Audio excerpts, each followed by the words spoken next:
एक एक्सपेरिमेंट से इस चैप्टर को शुरू करते हैं। भैया एक्सपेरिमेंट ऐसा है कि आपको क्या करना है, दूध लेके आना है कटोरी में। अब ये तुम क्योंकि लैब में कर रहे हो, इमेजिन करो मैं वर्चुअली तुम्हें समझाने की कोशिश कर रहा हूं। तो तुम्हें एक एवापोरेटिंग डिश लेना है और उसके अंदर दूध लेना है। अब दूध तो तुमने ले लिया, अब इसका क्या करोगे? दूध को गर्म करो भाई। तो दूध को गर्म करने के लिए तुमने लैब में से लिया एक ट्राइपॉड जिसके 3 पाव होते हैं, एक बर्नर, और दूध को तुमने गर्म करना स्टार्ट किया। इस बर्नर को by the way Bunsen burner बुलाया जाता है। अब जब तुम इसको गर्म करना शुरू करोगे, after some period of time गर्म होता जाएगा, गर्म होता जाएगा, जलना शुरू हो जाएगा। और जलते जलते क्या बन जाएगा? रह जाएगा लास्ट में एक ही चीज, वो है carbon. What remains at the bottom of an evaporating dish on complete evaporation of the milk? जब दूध पूरी तरीके से evaporate हो जाएगा, जलना शुरू हो जाएगा, तो लास्ट में जो बचेगा दैट इज कार्बन। तुम्हारे दिल को तसल्ली देने के लिए एक और एक्सपेरिमेंट करते हैं। इस पूरे चैप्टर में मैंने आपको क्या बताया, बहुत सारे एक्सपेरिमेंट मैं आपको वर्चुअली करके ना आपको फुल फील दूंगा चैप्टर का, ठीक है? पूरा वीडियो देखना। एक्सपेरिमेंट नंबर 2 में हम 3 टेस्ट ट्यूब लेंगे, सेपरेट टेस्ट ट्यूब, 3 अलग टेस्ट ट्यूब, उसमें 3 अलग अलग सैंपल लेंगे, छोटा छोटा सा। जैसे पहले सैंपल में हमने ले लिया है चीनी, शुगर, दूसरे में हमने ले लिया है बाल, और तीसरे में हमने ले लिया है ड्राई लीफ, सूखा हुआ पत्ता। अगेन करना क्या है? वही बंसन बर्नर नीचे लगा दो और गर्म करना शुरू करो। जब तुम इसको गर्म करना शुरू कर लोगे तो उसके कुछ समय बाद जब तुम ऑब्जर्वेशन करोगे तो तुम्हें कुछ चेंजेस नजर आएंगे और तुम्हें एक सब्सटेंस यहां पे दिख जाएगा। Heat each test tube and observe the changes taking place in the substance. तुम्हें तीनों को हीट करना, तुम्हें देखना है कि इनके अंदर क्या बदलाव हो रहा है। आफ्टर सम टाइम तुम्हें देखने को मिलेगा कि यहां पे बस एक चीज रह गया है, दैट इज अगेन कार्बन। अब यार दोनों एक्सपेरिमेंट में अगर कार्बन कार्बन हो रहा है तो क्यों ना कार्बन के ऊपर एक पूरा का पूरा चैप्टर पढ़ा जाए।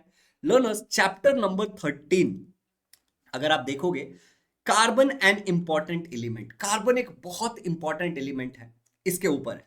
एंड इस पूरे चैप्टर को मैं इस पर्टिकुलर वीडियो में वन शॉट में तुम्हें सिखाने वाला हूं, जो तुम्हारे महाराष्ट्र स्टेट बोर्ड के क्लास 9th में हम एक एक लाइन पढ़ेंगे, एनिमेशंस की मदद से पढ़ेंगे, एक्सपेरिमेंट भी करेंगे, और आपको इस पूरे का नोट्स भी मिलेगा, और आपको प्रैक्टिस के लिए बहुत सारे क्विजेस भी देने वाला हूं मैं, कि आपको एग्जैक्टली खत्म करके जाओ, इसको स्वाहा करके जाओ एकदम। लर्नर्स, एक छोटी सी बात से शुरू करता है इस चैप्टर को। सारी चीजें कहां मिलेंगी, कैसे मिलेंगी, ये सारा बताते हुए आगे बढ़ता हूं। पूरा वीडियो देखना है अच्छे से समझने के लिए। मैंने एक नया चैनल बनाया। व्हाट आई हैव नोटिस्ड कि 9th स्टैंडर्ड बहुत ज्यादा इग्नोर हो रहा था। इग्नोर नहीं होना चाहिए 9th, इसीलिए तुम्हारे भाई ने एक डेडिकेटेड चैनल बना दिया, शुभम झा क्लास 9th। इस चैनल, मेरी इच्छा है कि जैसे देखो, इस चैनल पे अगर आप देखोगे तो मैंने पूरे का पूरे वन शॉट वीडियो बनाने का प्लान बनाया। एक बार मैंने पूरा सिलेबस भी अपलोड किया था, और ये वन शॉट वीडियोस भी मैं सारे अपलोड कर दूंगा बहुत जल्द। इस चैनल को मैं चाहता हूं कि तुम जाकर के सब्सक्राइब करो, क्योंकि इस पे डेडिकेटेड 9th से रिलेटेड सारी चीजें तुम्हारे लिए होने वाली है। चाहे वो फाउंडेशन हो, चाहे वो 9th से रिलेटेड कुछ हो, या सेल्फ हेल्प हो, या कुछ भी हो, मैथ्स हो, साइंस हो, सब आएगा। Do subscribe to this channel. इसका लिंक डिस्क्रिप्शन में डाल दूंगा, शुभम झा क्लास 9 सर्च करके भी आ सकते हो। और ये पूरी वीडियोस डाली है तुम्हारे लिए, तो इनका इस्तेमाल करके तुम ऑब्वियसली पढ़ाई कर सकते हो। चलिए, अब यहां तक अगर क्लियर हो गया है तो आगे बढ़ते हैं, कुछ और जरूरी बातें करते हैं। टेलीग्राम चैनल है क्लास 9 का, यहाँ पे आपको नोट्स मिल जाता है यूजुअली, ठीक है ना?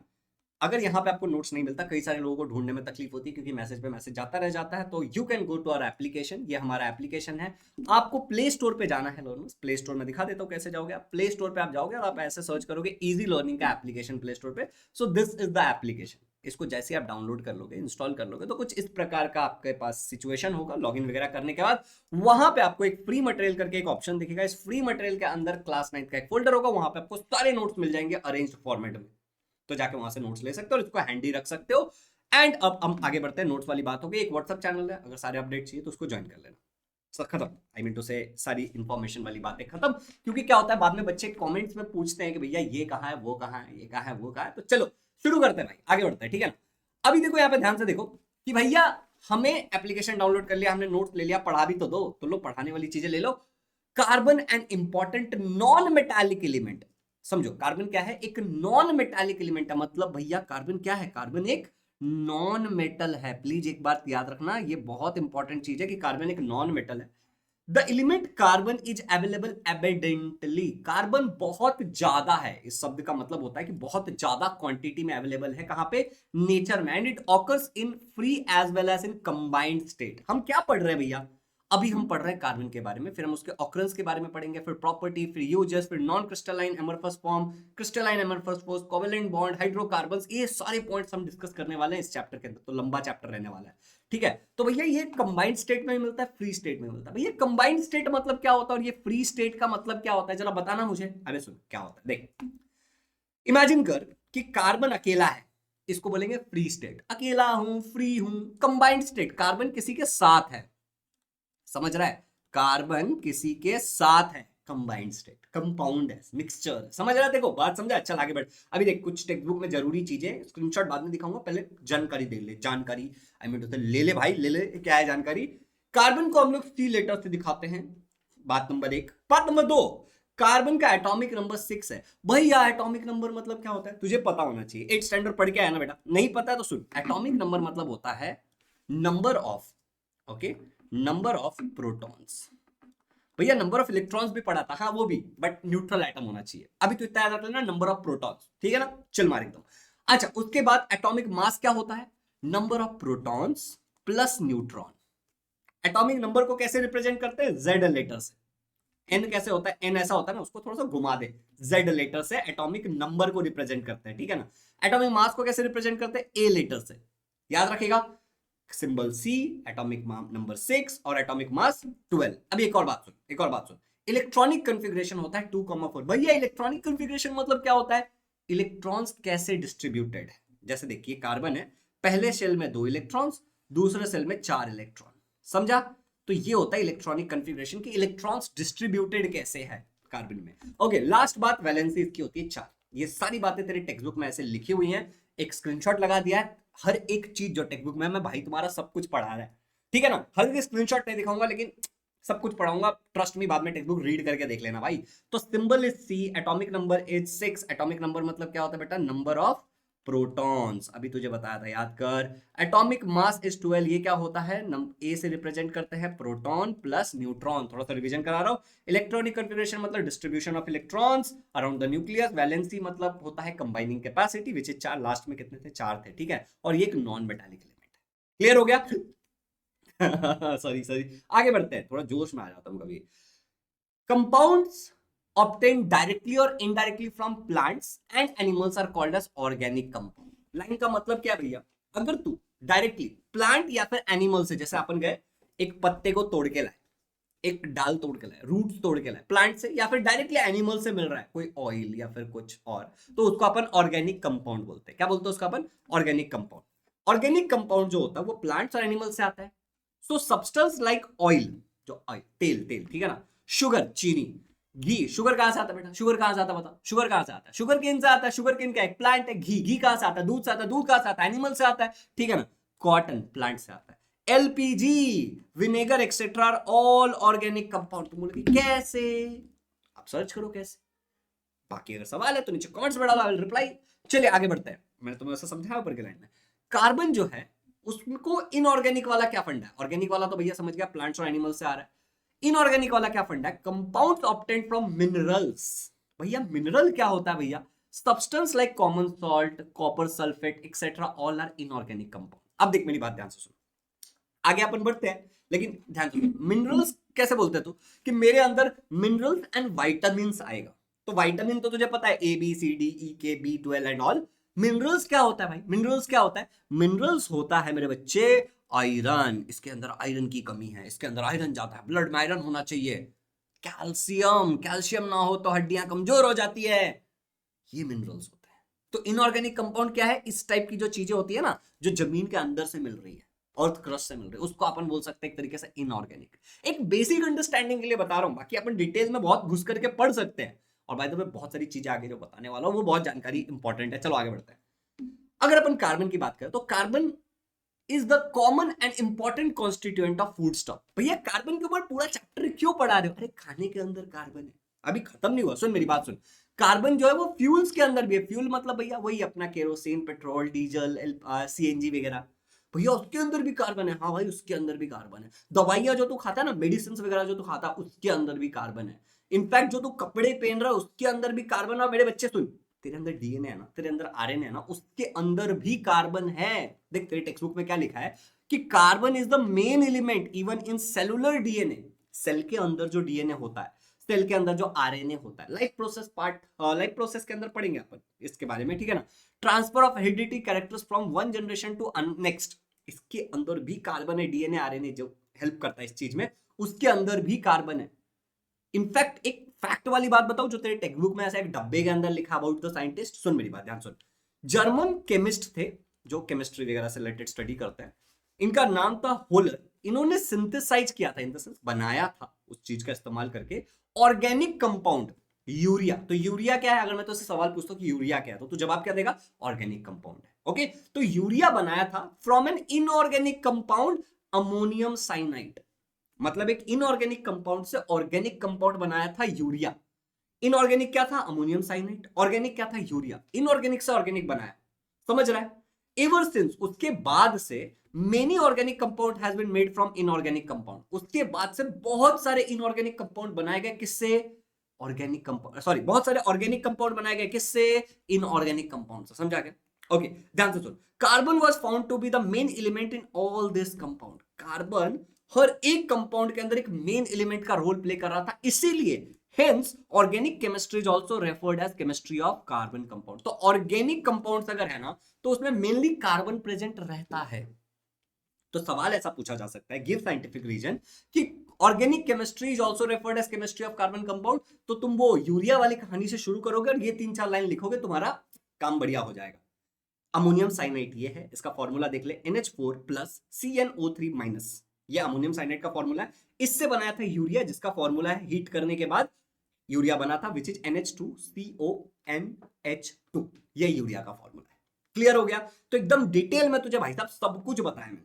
अभी मैं तेरे से सवाल करूंगा, ठीक है ना? और तुझे क्या करना है, इन सारे सवालों का जवाब नीचे कमेंट्स में देना है, ठीक है ना? देख मेरी बात सुन, अगर तू ये 11 मिनट तक वीडियो देख रहा है, या फिर मेरी बहन तू देख रही है, तो इतना तो तुम्हें समझ आ गया होगा कि ये बाकी वीडियोस से बिल्कुल अलग है। I don't believe in quantity, I believe in quality. कि एक बार पढ़ाओ, पर ऐसा पढ़ाओ ना कि सामने वाले के भेजे में घुसना चाहिए। समझ रहे, एकदम भेजे में घुसना चाहिए। तो मेरी 2-3 तरीके से मदद कर सकते हो। सबसे पहले तो इस वीडियो को शेयर कर सकते हो, 9th वाले चैनल को ऑब्वियसली सब्सक्राइब कर सकते हो, जिससे तुम्हारी मदद होगी, जो मैं कर रहा हूँ, ठीक है ना, एक लॉन्ग टर्म में। दूसरा मैं आगे बताता हूँ, टेंशन मत लो।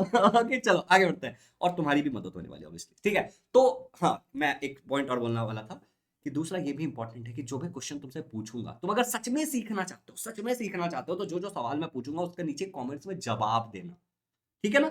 हर एक पार्ट खत्म होने के बाद मैं रीवैल्यूएट करूंगा कि तुमको समझ आया कि नहीं आया। तुम भी देखना, अगर नहीं सही जवाब आ रहा है ना, तो पीछे जाके क्रॉस चेक करना। It will really help you to learn मेरे बच्चे, बहुत हेल्प करेगा। चल भाई स्टार्ट करते हैं, आगे बढ़ते हैं, ठीक है ना, फुल जोश में। Atomic number of carbon, carbon का एटॉमिक नंबर क्या है, अभी सिखाया था तेरे को, नीचे कमेंट्स में बताना है, ठीक है ना।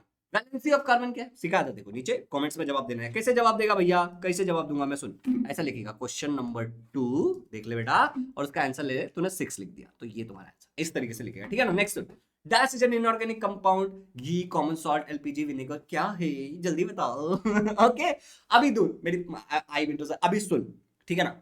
बहुत बहुत बहुत जरूरी सूचना, बहुत जरूरी सूचना, ठीक है ना। हम लोग अभी 9th में है, ठीक है। तो 9th के लिए भी मेरे पास एडमिशन ले सकता है। मेरे लाइव बैचेस होते हैं जिसमें अपन 100 बच्चे लेकर पढ़ाते हैं लाइव, ठीक है ना। ये तो रिकॉर्डेड है, ठीक है ना। अगर तू 9th से 10th में जाने वाला है, तो भी मेरे पास एक बैच है तेरे लिए, ओके। तो 9th और 10th दोनों के लिए भी एडमिशन ले सकता है, खाली 9th के लिए ले सकता है, खाली 10th के लिए ले सकता है। There are variety of things. कोई भी जानकारी के लिए तो ऑब्वियसली इस नंबर पे कॉल कर लेना, 8527529111। अभी मैं तेको हमारा जो अभी करंटली एडमिशन चालू है 10th के बैच में, उसके बारे में बताता हूँ। 10th का हमारा बैच का नाम होता है आरंभ सीरीज का बैच, आरंभ 5.0, 5वां बैच है। अगर तुम 2025 में बोर्ड एग्जाम के लिए पढ़ाई करने वाले हो, 26 में बोर्ड एग्जाम देने वाले हो, तो ये बैच बिल्कुल तुम्हारे लिए है। चाहे तुम एक इंग्लिश मीडियम के बच्चे हो, चाहे एक सिमिलर इंग्लिश मीडियम के बच्चे हो, बहुत ही अफोर्डेबल रेट में, बहुत अच्छा सारे सब्जेक्ट वाला बैच है। मैं डिटेल बताता हूँ सारा। ये देख स्माइलिंग चेहरे बच्चे जो बैच में हमारे पढ़ते हैं, ठीक है। और ये मैं हूँ तुम्हारा भाई, ठीक है। तो बहुत सारे बच्चे आते हैं, फुल मजा आता है। लिमिटेड बच्चे होते हैं ऑल दो, ठीक है भैया। क्या है ये देखो, बच्चों का फीडबैक है कि जो एग्जाम के बाद, पहले बोर्ड पेपर के बाद बच्चों ने जो फीडबैक शेयर किया था, तुम वीडियो पोस्ट करके एक एक को रीड कर सकते हो, and you will be very much happy कि जो जो हमने पढ़ा है एग्जैक्टली वही एग्जाम में आया। So there are lot of feedback जो बच्चे शेयर करते हैं पर्सनली, क्योंकि हर बच्चे को हम लोग हमारा पर्सनल नंबर देते हैं बैच के अंदर, ओके। ये देखिए रिजल्ट के बारे में थोड़ा सा बताता हूँ, रिजल्ट के बारे में। 2024 में जो बोर्ड एग्जाम हुआ था, 2025 में भी सुपर रिजल्ट आने वाला है, I am very sure about it. 2024 में जो बोर्ड एग्जाम हुआ था उसमें 76 बच्चों ने 90% से ज्यादा स्कोर किया था। 13 बच्चे अपने अपने स्कूल के रिस्पेक्टिव टॉपर्स थे, ठीक है। एंड यहाँ पे तू देख सकता है 113 बच्चों ने 85% से ज्यादा स्कोर किया था। तो तू भी इस बैच का हिस्सा बन सकता है बेटा, समझ आया? This is the super best toppers का फोटो दिखा दिया। ये पूरी टीम है जो मिलकर के तुम्हें पढ़ाएगी। तो मैं तुम्हें साइंस पढ़ाता हूँ, 11th 12th को फिजिक्स पढ़ाता हूँ, योगेश सर मैथ पढ़ाएंगे, चंद्रशेखर सर इंग्लिश पढ़ाएंगे, Shailesh sir Sanskrit entire and composite पढ़ाएंगे। तो अगर तेरा संस्कृत इंटायर एंड कंपोजिट है तो भी तू यहाँ पे मिल जाएगा तुझे चीजें। नीलिमा रॉय मैम तुझे सोशल स्टडी पढ़ाएगी इंग्लिश मीडियम वालों को। अगर तुम सेमी इंग्लिश मीडियम में, सोशल स्टडी तुम्हारा मराठी में, तो फरीन मैम पढ़ाएगी, मराठी लैंग्वेज में मैम पढ़ाएंगी, एंड हिंदी कोमल दीक्षित मैम पढ़ाएंगी। तो ये पूरा बैच का इंफॉर्मेशन है, ठीक है। बैच के बेनिफिट ये रहे, देख ले। लाइव क्लासेस होती हैं हर एक टॉपिक पे, हर एक चैप्टर पे। टाइमिंग क्या होता है भैया?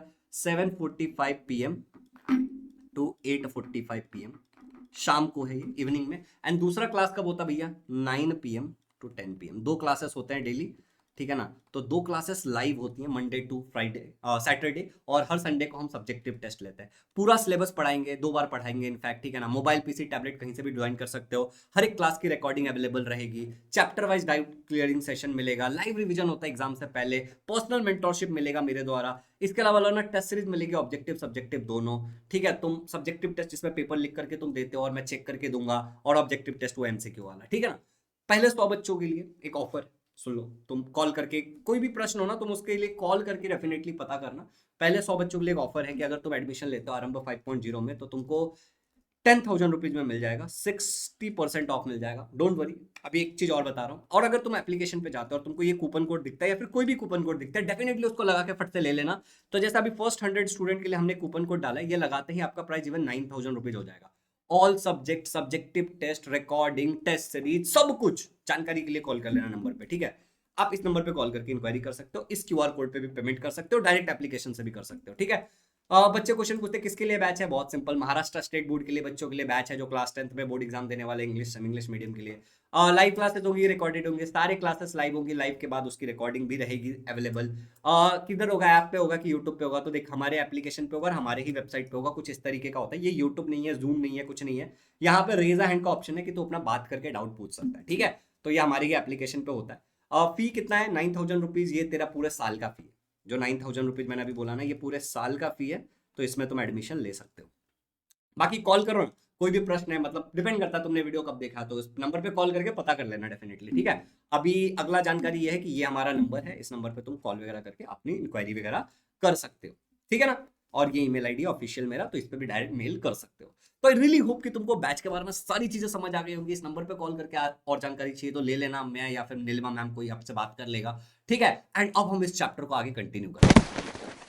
ऑकरेंस, ये ऑकरेंस मतलब क्या है? अरे भाई, कार्बन का ऑकरेंस, कि कार्बन कहां मिलता है, कैसे मिलता है, किस फॉर्म में मिलता है, यही तो पढ़ना है। पूरा चैप्टर ही कार्बन कार्बन है। चलिए फिर बात करते हैं कार्बन के ऑकरेंस के बारे में। तो नेम कार्बन, ये कार्बन जो नाम है, इसको डराइव किया गया from a Latin word. Exam में क्वेश्चन पूछ सकते हैं in form of MCQ, fill in the blanks. कौन से वर्ड से डराइव किया गया? कार्बो, जिसका मतलब होता है कोयला, आई मीन टू से कोल।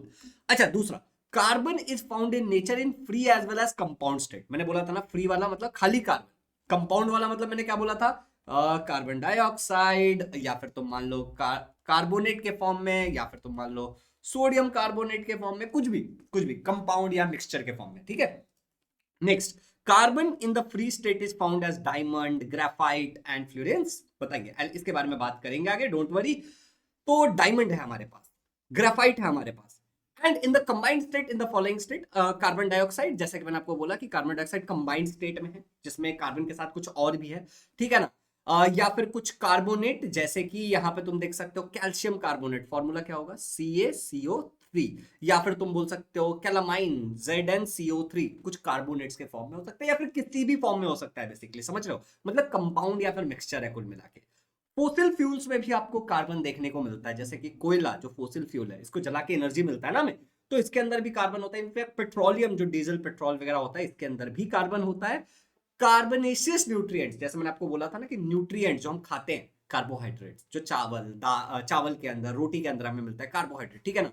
प्रोटीन, इनफैक्ट जो फैट्स होते हैं उसके अंदर भी आपको कार्बन देखने को मिलेगा, समझ रहे हो। तो there are carbon, carbon is everywhere, हम बोल सकते हैं, ठीक है। नेचुरल फाइबर्स, तुम बोलोगे नेचुरल फाइबर कार्बन कहां मिलता है भैया? देखो, जो हमारा कॉटन होता है, कॉटन बॉल्स के अंदर, या फिर जो ऊल होता है, या फिर जो सिल्क होता है, इसके अंदर भी तुमको कार्बन देखने को मिलेगा। लर्नर्स, यहीं पे बात खत्म नहीं होती। अगर तुम अर्थ क्रस्ट की बात करोगे, धरती के अंदर की बात करोगे, खड्डा खोदने के बाद, तो कार्बन वहां पे भी अप्रोक्सीमेटली 0.27% है। किस फॉर्म में? वही कार्बोनेट के फॉर्म में, कोल के फॉर्म में, पेट्रोलियम के फॉर्म में। तो 0.27% है। और अगर तुम एटमॉस्फेयर की बात करोगे, वातावरण आसपास की हवाओं की बात करोगे, तो उसके अंदर तुम्हें कार्बन, कार्बन डाइऑक्साइड और किसी और गैस के फॉर्म में मिल सकता है, विच इज 0.03% कार्बन डाइऑक्साइड। समझ रहे हो? तो एटमॉस्फेयर में मेनली कार्बन डाइऑक्साइड के फॉर्म में, दैट इज 0.03%। ये डेटा याद रखना बहुत जरूरी है। इसके अलावा कुछ और भी कंपाउंड्स हो सकते हैं जिसके फॉर्म में हो सकता है, बट हमारे पास इसका इंफॉर्मेशन है। ओके, हमारी टेक्स्ट बुक में some times of plants which grow on the ocean flow convert carbon in marine water into calcium carbonate. कई सारे ऐसे पेड़ होते हैं। आई वांट आप कि आप लोग एक बार गूगल करो, एक बार थोड़ा सा रिसर्च करो, आप पता करो कि ऐसे कौन से पेड़ होते हैं जो हमारे समुद्र के अंदर जो कार्बन डाइऑक्साइड है या फिर जो कार्बन है उसको कैल्शियम कार्बोनेट में कन्वर्ट कर रहे हैं। ऐसे कौन से पेड़ है, एक बार सर्च करके देखना, आपको आंसर मिलेगा। ठीक है, अब देखो मेरे पास तुम्हारे लिए कुछ प्रश्न है। चौथा प्रश्न ये है, तुम्हें नीचे उत्तर देना है कमेंट्स में। Dash is an example of natural fibre. जवाब दे देना। Which of the following is are carbonaceous nutrients. कौन से हैं, नीचे जवाब दे देना। छठा, Latin name of carbon is dash, cargo, cari and carbo. क्या है, कार्गो या कार्बो? ओके लर्नर्स, तो अगर अब तक तुमने एडमिशन नहीं लिया है इजी लर्निंग में, तो दिस इज द नंबर जिस पे आप कॉल करके इंक्वायरी कर सकते हैं, डेफिनेटली अपना सीट को सिक्योर कर सकते हो। हम 9th, ठीक है ना, 10th, 11th, 12th पढ़ाते हैं, लाइव पढ़ाते हैं, तो आप डेफिनेटली कंसिडर कर सकते हो। Thank you so much. यहाँ तक अगर वीडियो देखा है, सब्सक्राइब कर लिया है, एंड इस वीडियो को शेयर भी कर देना अपने स्टेटस पे एटलीस्ट एक बार, बहुत हेल्प हो जाएगी। अब बात करते हैं कार्बन की प्रॉपर्टीज की, ठीक है ना। हम जो भी हमारा मुद्दा होने वाला है ना, जो डिस्कशन हमारा होने वाला है, वो पूरा इर्द गिर्द घूमेगा कार्बन के। Everything will be around carbon. समझ लो, इस पूरे चैप्टर में, नाम ही क्या है चैप्टर का, देखो ना, मैं हट जाता हूं एक बार, कार्बन एंड इंपॉर्टेंट एलिमेंट, ठीक है ना। तो हर एक चीज कार्बन के अराउंड ही होने वाला है। चलो स्टार्ट करते हैं, बात करते हैं कार्बन का एक, अभी हम क्या बात कर रहे थे, देखो हम बात करते हैं कि कार्बन का प्रॉपर्टीज क्या क्या है, कि कार्बन की क्या क्या प्रॉपर्टी। देखो सबसे पहले कार्बन की एक प्रॉपर्टी है जिसका नाम है एलेट्रोपी। तुम बोलोगे एलेट्रोपी का मतलब क्या होता है? एलेट्रोपी का मतलब होता है कि कुछ ऐसे एलिमेंट्स होते हैं, जैसे कि कार्बन एक एलिमेंट है जो नेचर में मोर देन वन फॉर्म में पाए जाते हैं, एक से ज्यादा फॉर्म में पाए जाएंगे। एग्जांपल के लिए देखो यहाँ पे, the chemical properties of this different forms of this different forms are same but their physical properties are different. तुम बोलोगे सर ये नहीं समझा, कुछ नहीं समझा, मैं समझाता हूं, चिंता मत करो। Chemical properties of this different forms, अलग अलग फॉर्म में मिल रहे हैं, मतलब है तो कार्बन ही लेकिन अलग अलग फॉर्म में मिल रहा है। तो केमिकल प्रॉपर्टीज इनकी सेम होगी, बट इनकी जो फिजिकल प्रॉपर्टीज होंगी, जो दिखने में होंगे, वो अलग होंगे। एग्जांपल देके समझाओ, देखो यहाँ पे this property is called as allotropy. ये जो पूरा कार्यक्रम मैंने बताया इसको एलेट्रोपी बोलते हैं। एग्जांपल के लिए देखो, कार्बन, सल्फर, फास्फोरस, ये सारे एलेट्रोप्स दिखाते हैं। अभी भी तुम्हें एलेट्रोप नहीं समझा होगा, ध्यान से सुनो। एलेट्रोप्स ऑफ कार्बन क्रिस्टलाइन फॉर्म वाली बात कर रहे हैं हम, जो क्रिस्टल के फॉर्म में। सबसे पहले हम बात कर सकते हैं कि जो हमारा डायमंड है, मैं थोड़ा तुमको लिख कर दे रहा हूं, मतलब थोड़ा सा पहले ही बता रहा हूं, जो डायमंड है या फिर जो ग्रेफाइट है या जो फ्लोरीन है, वो पूरा का पूरा कार्बन है। मतलब केमिकल प्रॉपर्टीज क्या होंगी, सेम होगा, क्योंकि केमिकली तो कार्बन ही है ना, लेकिन देखने में कार्बन अलग लगेगा, डायमंड अलग लगेगा, फ्लोरीन अलग लगेगा। अभी हम उसी के बारे में पढ़ने वाले हैं, क्लियर है? तो ध्यान से देखो, चीजें बहुत सिंपल, सादा और क्लियर है। सबसे पहले क्रिस्टलाइन फॉर्म मतलब क्या होता है भैया? देख, क्रिस्टलाइन फॉर्म मतलब होता है कि क्रिस्टल की तरह है। क्रिस्टलाइन फॉर्म मतलब क्या होता है कि क्रिस्टल की तरह है। तो देखो, रेगुलर होगा, डिफाइनाइट अरेंजमेंट ऑफ एटम्स होंगे क्रिस्टलाइन फॉर्म में। मतलब भैया इसका मतलब थोड़ा सा अच्छे से समझाओ, देखो मेरी बात, इसका मतलब क्या है? रेगुलर मतलब मान लो कि इस तरीके का शेप है, आबड़ा खाबड़ा तिरछा पिरछा नहीं है। इसके अंदर जो एटम्स होंगे वो डिफाइनाइट होंगे, मतलब एक लाइन में अगर 4 है तो इधर भी नीचे 4 ही होंगे, सेम साइज के होंगे। डिफाइनाइट है एटम्स का अरेंजमेंट, ठीक है ना। And they have high melting points and boiling point, मतलब बहुत ज्यादा टेम्परेचर चाहिए इसको मेल्ट करने के लिए, एग्जांपल, और बॉइल करने के लिए, ठीक है ना। एग्जांपल अभी हम बात करने वाले हैं। Crystalline form has definite geometrical shape, sharp edges and plane surfaces. Carbon के 3 क्रिस्टलाइन एलोट्रॉप्स होते हैं, डायमंड, ग्रेफाइट एंड फ्लोरीन। अब यहां पे भैया हम क्या बात कर रहे हैं, देखो ध्यान से, यहां पे ध्यान से देखो, हम कह रहे हैं डिफाइनाइट ज्योमेट्रिकल शेप, एक फिक्स शेप होगा, ओके। शार्प एजेस होंगे, मतलब जो उसके एजेस होंगे, जैसा मान लो ये फोन है, तो ये फोन का ये एज है वो बहुत शार्प होगा, ठीक है ना। एंड प्लेन सर्फेसेस होंगे। एग्जांपल ये 3 है, एक एक करके देखते हैं। पहले सब सवाल करता हूं तुमसे, ठीक है ना। Which of the following is are allotropes of carbon? Comments में जवाब देना है, ठीक है ना। नेक्स्ट ध्यान से सुनो, different forms of carbon are called as, same चीज है ना, बट तुम्हें समझ आ रहा होगा। Which of the following has high melting and boiling point? किसका? नीचे कमेंट्स में जवाब देना है। अभी कार्बन का एलेट्रॉप्स के बारे में हम पढ़ रहे थे और हम क्रिस्टलाइन फॉर्म के बारे में पढ़ रहे थे, जिसमें 3 था, डायमंड था, ग्रेफाइट था और फ्लोरीन था। एक एक करके टेक्स्ट बुक में जो जो लिखा हुआ है डायमंड के बारे में, ग्रेफाइट के बारे में एंड फ्लोरीन के बारे में, उसको अपन डिटेल में देखने वाले हैं। तो चलो देखते हैं। सबसे पहले डायमंड को उठाते हैं। Diamond is are found mainly in Golconda, Panna. India में अगर हम बात करें तो डायमंड हमें इस जगह पे मिलता है, तो ये नाम याद रखना बहुत जरूरी है क्योंकि एग्जाम में ये नाम पूछा जा सकता है। अच्छा, नेक्स्ट है diamonds are also found in, कहां पे मिलता है डायमंड? साउथ अफ्रीका में मिलता है, ब्राजील में मिलता है, बेल्जियम के अंदर मिलता है, रशिया के अंदर मिलता है और अमेरिका के अंदर भी हमें डायमंड फाउंड होता है, इंडिया के अलावा। इंडिया में कहां मिलता है वो भी हमें बताया। तो ये देखो, गोलकोंडा कर्नाटका, पन्ना इन मध्य प्रदेश, तो ये 2 जगह है जहां पे हमें मिलता है। तो एक कर्नाटका में है, एक मध्य प्रदेश में, एमपी में है। नेक्स्ट देखो learners, in diamond every atom is bounded to 4 neighbouring atoms by a covalent bond. I know कि तुम्हें सवाल होगा कि भैया ये कोवेलेंट बॉन्ड क्या होता है, इसके बारे में हम आगे पढ़ने वाले हैं। पूरा का पूरा टॉपिक डाला है कोवेलेंट बॉन्ड्स, कोवेलेंट कंपाउंड, तुमको यहाँ पे दिख रहा होगा, पूरा टॉपिक डाला है, तो चिंता मत करो, बाद में बताऊंगा। बट याद रखो कि इन कार्बन, इन डायमंड, अगर हम डायमंड की बात करते हैं तो हर carbon is bounded by 4 neighbouring atoms. कितने नेबरिंग एटम्स हैं? 4 नेबरिंग एटम, और चारों के चारों क्या होने वाले हैं? अल्टीमेटली चारों के चारों कार्बन ही होने वाले हैं। Therefore, diamond has a tetragonal, tetra मतलब होता है 4, 3 डायमेंशनल, जो 3D में दिखता है, structure which makes it very hard. सवाल ऐसा पूछा जाएगा कि भाई साहब डायमंड बहुत हार्ड क्यों है? क्योंकि हर कार्बन एटम 4 और कार्बन एटम से अटैच है। तुम इसको ऐसे समझ सकते हो कि एक कार्बन है, वो 4 और कार्बन से ही अटैच्ड है। देख रहे हो, 1 2 3 4, कुछ इस तरीके से। और ये एक 3D टेट्रागोनल स्ट्रक्चर बनाता है, 3 डायमेंशनल टेट्रागोनल स्ट्रक्चर बनाता है, जिसके कारण कार्बन बहुत हार्ड है। मैं तुम्हें दिखाने की कोशिश करता हूं, ठीक है? अपन आगे जाएंगे, डायग्राम वगैरह देखेंगे, अपने को समझेगा। तो मान लो ये कार्बन एटम है, ठीक है ना, ये कार्बन एटम है, ये आजू बाजू में 4 और कार्बन एटम से जुड़े होंगे। भैया 4 ही क्यों? प्रश्न हो सकता है ना कि भैया वाई ओनली 4 कार्बन एटम? अब इसका जवाब यहां पे है, जब हम लोगों ने ये वाला पार्ट पढ़ा था, अगर आपको याद होगा तो, ये वाला पार्ट जब हमने पढ़ा था, ये वाला देखो, ये जो पार्ट था कार्बन के बारे में, यहां पे मैंने तुम्हें कुछ चीज बताई थी कि कार्बन की जो वैलेंसी होती है लर्नर्स, कार्बन की वैलेंसी कितनी बताई थी मैंने तुम्हें? 4 होती है। तो एक कार्बन मैक्सिमम 4 किसी भी चीज के साथ संबंध बना सकता है, और हमारे डायमंड के केस में वो चारों क्या बना रहा है? एक कार्बन 4 कार्बन के साथ ही संबंध बना रहा है। समझ रहे हो? और यहां पे जो बॉन्ड होता है, ये जो बॉन्ड बन रहा है, इस बॉन्ड को हम कोवेलेंट बॉन्ड बोलते हैं, कोवेलेंट बॉन्ड बोलते हैं, जिसके बारे में अपन आगे बहुत सारी चीजें पढ़ने वाले। क्लियर है? चलो, तो यहां तक अगर क्लियर है तो अपन थोड़ा सा आगे बढ़ते हैं और अपने उसी टॉपिक पे आ जाते हैं। नेक्स्ट है कि डायमंड की क्या क्या प्रॉपर्टीज है। तो भाई डायमंड जो होता है, जो प्योर एंड ब्रिलियंट डायमंड है, तो brilliant and pure diamond is the hardest natural substance, ये दुनिया का सबसे हार्डेस्ट सब्सटेंस है। इसकी डेंसिटी अराउंड 3.5 ग्राम पर सेंटीमीटर क्यूब होता है। अब तुम बोलोगे भैया ये डेंसिटी क्या होता है? तो डेंसिटी का मतलब होता है, देखो फॉर्मूला देख लो, डेंसिटी का मतलब होता है मास डिवाइड बाय वॉल्यूम। अब तुम्हें इतना तो पता होना चाहिए कि तुम 9th में, तो मास मतलब कि किसी चीज के अंदर कितना मैटर है, वॉल्यूम मतलब वो कितना जगह ले रहा है। तो अगर तुम्हारे पास 1 सेंटीमीटर, ऐसे 1 सेंटीमीटर का बॉक्स है, तो उसके अंदर अराउंड 3.5 ग्राम जितना मटेरियल होगा। ये डायमंड की डेंसिटी है। समझ आया? मतलब बहुत, मतलब भरा भरा सा है कुल मिलाकर के, समझ रहे हो? The melting point of diamond is 3500 degree Celsius when diamond is heated at 800 degree Celsius. जब डायमंड को तुम 800 डिग्री सेल्सियस तक हीट करते हो इन प्रेजेंस ऑफ ऑक्सीजन, ऑक्सीजन के प्रेजेंस में, तो कार्बन डाइऑक्साइड ही निकलेगा और कुछ नहीं निकलेगा। मतलब तुम इमेजिन करो कि तुम्हारे पास एक डायमंड है, इसको तुम ऑक्सीजन के प्रेजेंस में जला रहे हो, तो केवल और केवल कार्बन डाइऑक्साइड निकलेगा। मतलब तुम्हारे पास ये कार्बन था और ये ऑक्सीजन था, तभी तो कार्बन डाइऑक्साइड निकला। तो दिस प्रूव्स कि no other product beside carbon dioxide is formed, और इससे हमें एक चीज का प्रूफ मिलता है कि डायमंड के अंदर केवल और केवल कार्बन है। यह हमें प्रूफ मिलता है इस चीज से, ठीक है? Diamond does not dissolve in any solvent, किसी भी चीज के अंदर डायमंड डिसॉल्व नहीं होता। भैया सॉल्वेंट क्या होता है?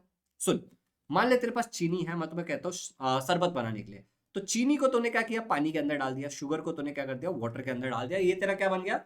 शुगर सॉल्यूशन, मतलब शरबत। सही है ना? Sugar solution. तो ये शुगर क्या है? यहाँ पे तू कम डालेगा, कम क्वांटिटी में डालेगा, तो ये है सॉल्यूट।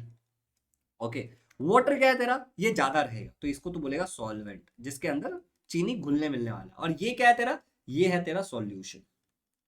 समझा? तो सॉल्यूट वो जो कम होता है, सॉल्वेंट वो जिसमें चीजें घुल जाती है, मिल जाती है, डूब जाती है, डिसॉल्व हो जाती है, ज्यादा क्वांटिटी में होता है, और सॉल्यूशन वो जो बनता है। तो डायमंड किसी भी चीज के अंदर घुलता मिलता नहीं है, पानी के अंदर नहीं घुलेगा मिलेगा, तेल के अंदर नहीं घुलेगा मिलेगा, एसिड इसका कुछ फर्क नहीं पड़ेगा उस पर, ठीक है ना। तो ये डायमंड की कहानी है। तो एसिड बेसिस का भी कोई इफेक्ट नहीं होता डायमंड के ऊपर। Diamond is a bad conductor of electricity. क्यों? क्योंकि इसके पास बिल्कुल भी फ्री इलेक्ट्रॉन नहीं है। तो ऐसे समझ कि एक कार्बन की वैलेंसी 4 थी, तो 4 थी तो उसके पास 4 इलेक्ट्रॉन्स है यहां पे, ओके, 4 इलेक्ट्रॉन है, और ये चारों के चारों इलेक्ट्रॉन यूटिलाइज हो जा रहे हैं दूसरे कार्बन द्वारा। सही बात है ना, दूसरे कार्बन द्वारा चारों के चारों इलेक्ट्रॉन यूटिलाइज हो रहे हैं, तो एक भी इलेक्ट्रॉन फ्री बचा क्या? नहीं बचा ना। तो इलेक्ट्रॉन अगर फ्री ही नहीं है तो चार्ज कंडक्टर नहीं होगा, इलेक्ट्रिसिटी नहीं रहेगा इसके अंदर, बैड कंडक्टर ऑफ इलेक्ट्रिसिटी हो जाएगा। डायमंड को कहां पे इस्तेमाल करते हैं, इससे रिलेटेड क्वेश्चन पूछा जाएगा। तो डायमंड को इस्तेमाल करते हैं ग्लास कटिंग में, ठीक है ना, रॉक ड्रिलिंग में, ठीक है ना, रॉक के अंदर होल करने के लिए, अंदर कांच को काटने के लिए इस्तेमाल किया जाता है। डायमंड्स का इस्तेमाल किया जाता है गहने बनाने के लिए, ऑर्नामेंट्स बनाने के लिए। इनफैक्ट डायमंड से बनी हुई चाकू, डायमंड नाइफ का इस्तेमाल किया जाता है आंखों की सर्जरी करने के लिए, क्योंकि बहुत ही प्रिसाइज चीजों को अगर हमें काटना है तो हम इसका इस्तेमाल कर सकते हैं। डायमंड डस्ट का इस्तेमाल किया जाता है दूसरे डायमंड को पॉलिश करने के लिए, चमकाने के लिए। इनफैक्ट डायमंड का इस्तेमाल किया जाता है प्रोटेक्शन देने के लिए रेडिएशन से in the space to artificial satellite. तो जो सैटेलाइट्स हमारे स्पेस में होते हैं वो रेडिएशन के कांटेक्ट में आते हैं, तो उससे प्रोटेक्ट करने के लिए उस पर डायमंड के विंडोज लगाए जाते हैं, समझ गए, डायमंड का विंडोज लगाया जाता है। तो ये पूरे डायमंड के यूजेस थे। 10वां सवाल है, in diamond every carbon atom is bounded to dash neighbouring atoms by covalent bond. अब अगर देखो तो यहां तक वीडियो अगर तुम देख रहे हो और तुम सारे सवालों का जवाब भी तुम्हें एटलीस्ट आ रहा है, कमेंट्स में दे रहे हो तो बहुत बढ़िया। लेकिन अगर तुम्हें एटलीस्ट आ रहा है दैट मींस कि तुम ध्यान से पढ़ रहे हो और ये वीडियो तुम्हें समझ आ रहा है, इससे तुम्हारा फायदा हो रहा है। बट यहीं पे चीजें खत्म नहीं हो जाएंगी, तुम्हें प्रॉपर एग्जाम्स देने पड़ेंगे, पेपर चेक करवा के लेने पड़ेंगे, अपने डाउट्स क्लियर करने पड़ेंगे, ठीक है ना, बहुत सारी चीजें और भी करनी होंगी। और अगर तुम्हें इस यूट्यूब वीडियो से पढ़ के समझ आ रहा है तो ट्रस्ट में तुम ऑनलाइन क्लास ज्वाइन कर सकते हो, ठीक है। और नहीं समझ आ रहा है तो नहीं कर सकते हो, ठीक है ना। तो अगर समझ आ रहा है तो इस नंबर पे कॉल करके तुम एडमिशन ले लो। बाकी यहाँ पे तुमने वीडियो देखा इसलिए मेरे भाई की तरफ से एक फ्री गिफ्ट हमारे एप्लीकेशन को डाउनलोड करने का, तो वहाँ पे क्विक लिंक्स होगा, वहाँ पे फ्लैश कार्ड होगा, उसमें चले जाना। भाई तब अभी सुन लो मेरी बात ध्यान से, यहाँ पे भी तुमको दे देता हूँ। डिस्क्रिप्शन में जाने के बाद तुमको एप्लीकेशन पे तो वैसे मिल ही जाएगा ये चीज, बेटा एप्लीकेशन पे तो वैसे तुमको मिल ही जाएगा, बट ऐसे भी डिस्क्रिप्शन में एक लिंक दे दे रहा हूँ इस चैप्टर के लिए। तो भाई साहब तुम इस चैप्टर पे जाके कार्बन एंड इंपॉर्टेंट एलिमेंट वाले सारे क्विज प्रैक्टिस कर सकते हो, क्योंकि अभी तुम दे रहे हो तो तुमको सही गलत पता नहीं चल रहा होगा, लेकिन कमेंट्स में जवाब देना है, यहाँ पे तुम कर सकते हो। In which form the carbon dioxide exist in nature, तो ये है गैसियस फॉर्म, बिल्कुल सही। इनफैक्ट फ्लैश कार्ड भी डाला है। कोवेलेंट कंपाउंड साहब क्या होता है कोवेलेंट कंपाउंड? पलटो, लो मेल्टिंग पॉइंट, वाओ समझ आ गया। What is the atomic number of carbon, कितना होता है? 4, चलो पलटो 6, बिल्कुल सही, एक्सप्लेनेशन भी दिया हुआ है, समझे। तो भाई ने ये भी बना दिया तुम्हारे लिए, तो इसका भी इस्तेमाल करो, फिर विश्वास करो। बाकी अगर तुम बैच में आ जाते हो ना तो सॉलिड चीजें तुम्हें मिलेगी। इस नंबर पे कॉल करके इंक्वायरी करो, बहुत सारा स्टडी मटेरियल है। चलिए आगे बढ़ते हैं लर्नर्स। इसी बात पे अगला क्वेश्चन है, diamond has dash 3 dimensional structure which make it very hard. तो पढ़ते पढ़ते यहाँ पे कमेंट्स में जवाब दो, बाद में प्रैक्टिस करने के लिए लिंक पे जा सकते हो हर बार। टेट्राहाइड्रल बाइपिरामिडियल बाइपिरामिडियल लीनियर टेट्रागोनल, क्या इसका आंसर नीचे कमेंट्स में देना है हमें। आगे बढ़ते हैं, डेंसिटी ऑफ डायमंड क्या है, मैं तुम्हें सिखाया था, तुम्हें नीचे कमेंट्स में जवाब देना है। अभी अगला जो हमारा टॉपिक है दैट इज ग्रेफाइट। तो हमें ग्रेफाइट से रिलेटेड चीजें पढ़नी है। भाई साहब graphite is found in natural state in Russia. Natural state मतलब कि नेचुरल फॉर्म में, जैसे पेड़ नेचर में है वो वाली बात है, नेचुरल, ठीक है ना। रशिया में मिलता है, न्यूजीलैंड में मिलता है, अमेरिका में मिलता है और हिंदुस्तान में भी मिलता है। लीड जो पेंसिल के अंदर होती है, ठीक है, is made by mixing graphite with clay का मतलब होता है मिट्टी। तो ग्रेफाइट को मिट्टी के साथ मिलाते हैं और पानी पानी हो जाती है चीजें। ओके, नेक्स्ट तुम्हारा, द प्रोसेस वाज डिस्कवर्ड, ये किसने बनाया था? निकोलास जैक्यूस कॉन्टी इन 1795, इसमें इन्होंने डिस्कवर किया था। अब देखो ग्रेफाइट का सीन कैसा है कि ग्रेफाइट के बारे में तुमको कुछ कुछ जानकारी मिल जाए ना तो तुम बहुत बल्ले बल्ले हो जाएगा तुम्हारा। वीक वंडर वॉल फोर्सेस, और तुमने अगर कभी कहीं पढ़ा होगा फाउंडेशन में, तुमको कुछ कुछ चीजें पता होंगी ग्रेफाइट के बारे में। कमाल की चीज है, ठीक है ना, कमाल की चीज है। देखो अपन घुसते हैं इसके डिटेल में घुसते हैं। देखो every carbon atom in graphite, हर एक कार्बन एटम, जैसे ये मान लो एक कार्बन एटम है, ठीक है ना, this is a carbon, this is a carbon atom. तो हर एक carbon atom is bounded bye 3 other carbon atom. तो हर कार्बन एटम 3 और कार्बन एटम से बाउंडेड है। कहां पे? अगर हम बात करते हैं तो ग्रेफाइट के अंदर। किस तरीके से बाउंडेड है? तो इन सच अ वे, इस तरीके से बाउंडेड है that a hexagonal layered structure is formed. समझ रहे हो? लेयर्ड स्ट्रक्चर, तो देखो ये हेक्सागोन दिख रहा है, 6 साइड वाला, इस तरीके से, थोड़ी सी जानकारी एक्स्ट्रा है, देख लो। हेक्सागोनल स्ट्रक्चर बन रहा है और ऐसे लेयर में है, तो 1 2 3 4, कैन यू सी दिस? मैं मिटा देता हूँ सब कुछ, देखो यहाँ पे layer number 1, layer number 2, layer number 3। भैया लेयर में होते से क्या फायदा होता है? Graphite crystals are made up of many sheets. ऐसे ये एक शीट हो गया, ये 2 शीट हो गया, ये 3 शीट हो गया, तो ऐसे बहुत सारे शीट होते हैं, लेयर्स होते हैं कार्बन एटम्स के, जिसके कारण this layer slip over each other. ये लेयर्स एक दूसरे पर स्लिप करते हैं अगर हम प्रेशर अप्लाई करें तो अगर तुम देखते हो जब तुम पेंसिल से लिखते हो, लेट्स से कि दिस इज द पेंसिल जो मेरे हाथ में है, और तुम जब लिखते हो तो ये ऐसा स्लिप होता है और तुम लिख पाते हो, ठीक है ना? फ्रिक्शन घट जाता है, घिसता नहीं है ज्यादा, मतलब घिसता है और स्लिप होते जाता है, दैट इज द पॉइंट, ठीक है ना? तो एक दूसरे पर स्लिप होता है। ग्रेफाइट के एक लेयर को हम ग्राफीन बोलते हैं। ग्रेफाइट का जो ये एक लेयर हो गया, इसको हम ग्राफीन बोलते हैं। अभी एक एक्सपेरिमेंट करते हैं, ठीक है? मैंने क्या बोला इस वीडियो में, इस चैप्टर में भैया कराएंगे बहुत सारे एक्सपेरिमेंट। तो भैया एक्सपेरिमेंट में हमारा तीसरा एक्सपेरिमेंट हाजिर हो। एक्सपेरिमेंट में अपने को कुछ सामग्री चाहिए, वर्चुअली लैब में अपन कर सकते थे, लेकिन अभी मैं वीडियो पढ़ा रहा हूँ, ना तुम हो ना मैं हूं, तो यही कर लेते हैं। तुमको चाहिए एक पेंसिल जिसको आगे पीछे से तुम टोच दोगे, मतलब शार्प कर लोगे शार्पनर के थ्रू। तुम्हें चाहिए तार, wire wire wire wire wire. तुमको चाहिए एक छोटा सा इलेक्ट्रिक बल्ब, और तुमको चाहिए एक बैटरी, और तुमको थोड़े बहुत चिमटे मिमटे चाहिए, ठीक है? पानी ले लो, पानी पानी पानी पानी वाटर, एंड साथ ही साथ एक ले लो टेस्ट ट्यूब, केरोसिन ले लो, लीड पेंसिल ले लो। अब मतलब एक दो एक्सपेरिमेंट का साथ में सामग्री दे रहा हूं तुम लोगों को। प्रोसीजर ऐसा है पहले वाले एक्सपेरिमेंट के लिए कि तुमको इस तरीके का अरेंजमेंट बनाना है, okay? Flow of electric current through the graphite. यहाँ पे अपन चेक क्या करने की कोशिश करें कि क्या graphite good conductor of electricity है या बैड कंडक्टर ऑफ इलेक्ट्रिसिटी है। तो अगर बल्ब जल जाता है ऐसे सिचुएशन में, दैट मींस कि graphite is good conductor of electricity, क्योंकि ये सर्किट पूरा हो रहा है। और अगर बल्ब नहीं चलता है तो it's a bad conductor of electricity. तुम्हें क्या लगता है क्या होगा? क्या होगा? ग्रेफाइट जलाएगा बल्ब को या नहीं जलाएगा? आंसर यस है भाई, जलाएगा, बिल्कुल जलाएगा, ठीक है ना? Graphite is a good conductor of electricity, ठीक है? Remove the lead from the pencil and fill it with your fingers. उसको सब फिंगर्स से सब फील करो, ठीक है ना? व्हाट कलर इट इज, किस कलर का है? Try to break the lead with your hand. अपने हाथ से लीड को तोड़ने की कोशिश करो। Assemble the apparatus shown in the diagram. इस तरीके से, मतलब फिर वो करके देखो। Start the electric current in the circuit and observe what do you find. बहुत सारी चीजें पूछ ली, बहुत सारी चीजें पूछ ली, ठीक है भाई? क्या क्या समझ आ रहा है इसमें? पहले वाले एक्सपेरिमेंट में, जो ये पहला एक्सपेरिमेंट है, इसके अंदर हमें पता चलेगा कि graphite is a good conductor. आगे हम बात करेंगे इसके बारे में, इलेक्ट्रिसिटी। क्यों भाई? भैया क्यों क्यों क्यों? अरे देखना, कार्बन की वैलेंसी होती है 4, ग्रेफाइट में केवल 3 कार्बन है रे बाबा। एक ये फ्री है रे इलेक्ट्रॉन, ये फ्री इलेक्ट्रॉन कंडक्ट करेगा ना इलेक्ट्रिसिटी। एक्सपेरिमेंट नंबर 4, तुमको पानी चाहिए, तुमको केरोसिन चाहिए। अच्छा एक और बात बताओ क्या, एक और बात बताओ क्या? इधर तुमको ना बहुत सारा माल मटेरियल दिया था, देखो इधर और ज्यादा माल मटेरियल दिया था। ये स्लिपरी होता है, समझ रहे? स्लिपरी होता है। तो तुम्हारे पास पानी है, तुम्हारे पास केरोसिन है। सुन लो ध्यान से, अभी आगे यहाँ पे देख लो भाई, ध्यान देख लो। तुमको पानी चाहिए था, तुमको केरोसिन चाहिए था। ये तुम्हारा एक्सपेरिमेंट नंबर 4 का सामग्री। इधर देख, इधर सामग्री दिया था तेरे को, मैंने बोला था बहुत सारे एक्सपेरिमेंट है। apparatus क्या क्या चाहिए? वाटर चाहिए, टेस्ट ट्यूब चाहिए, केरोसिन चाहिए, एक लीड पेंसिल चाहिए। उसको इधर फोड़ फोड़ तोड़ तोड़ तोड़ करना है, तोड़ फोड़ करना है उसके साथ, ठीक है ना? तो भाई साहब तुमको क्या करना है, वाटर और केरोसिन के अंदर लीड डाल देना है। Put lead dust in both the test tube. दोनों टेस्ट ट्यूब में डाल दिया। दो एक्सपेरिमेंट साथ में बताया तुमको, ठीक है ना? व्हाट डू यू फाइंड, क्या मिल रहा है तुमको? Lead dust does not dissolve in the water nor in the kerosene. तो ना तो ये वाटर में डिसॉल्व हुआ, ना तो केरोसिन में डिसॉल्व हुआ। Wow nice. तो हमें इससे कुछ कुछ चीजें मिलती है, प्रॉपर्टीज। ग्रेफाइट कैसा होता है? काला कलर का होता है, पहले हमें देखने को मिला। सॉफ्ट होता है, टूट जाता है। ब्रिटल होता है, फूट जाता है। और स्लिपरी होता है, स्लिप करता है एक दूसरे के ऊपर। ऐसा पेंसिल का सब डस्ट लो ऐसे करके देखो, तुम्हारा स्लिप होगा ग्रेफाइट, ठीक है ना? अच्छा, inside each layer of graphite free electrons move. हर एक लेयर के अंदर एक फ्री इलेक्ट्रॉन्स होता है जो कंटिन्यूअसली मूव करते रहता है पूरे इंटायर लेयर में, और इलेक्ट्रिसिटी कंडक्ट करता है।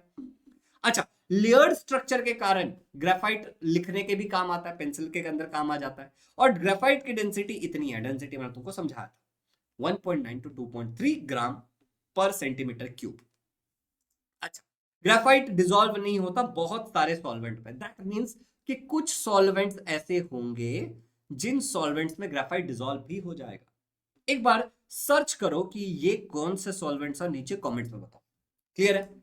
अच्छा, ग्रेफाइट को कहां पे यूज करते हैं? For making lubricants. Graphite is used for making lubricants. तो बोलोगे भैया लुब्रिकेंट का मतलब क्या होता है? अरे वो चीज जो किसी दूसरे चीज को स्लिपरी बना दे उसको अपन लुब्रिकेंट बोलते हैं। वो चीज जो किसी दूसरे चीज को स्लिपरी बना दे उसको अपन लुब्रिकेंट बोलते हैं। तेल एक लुब्रिकेंट है, ग्रीस एक लुब्रिकेंट है, समझ रहे हो?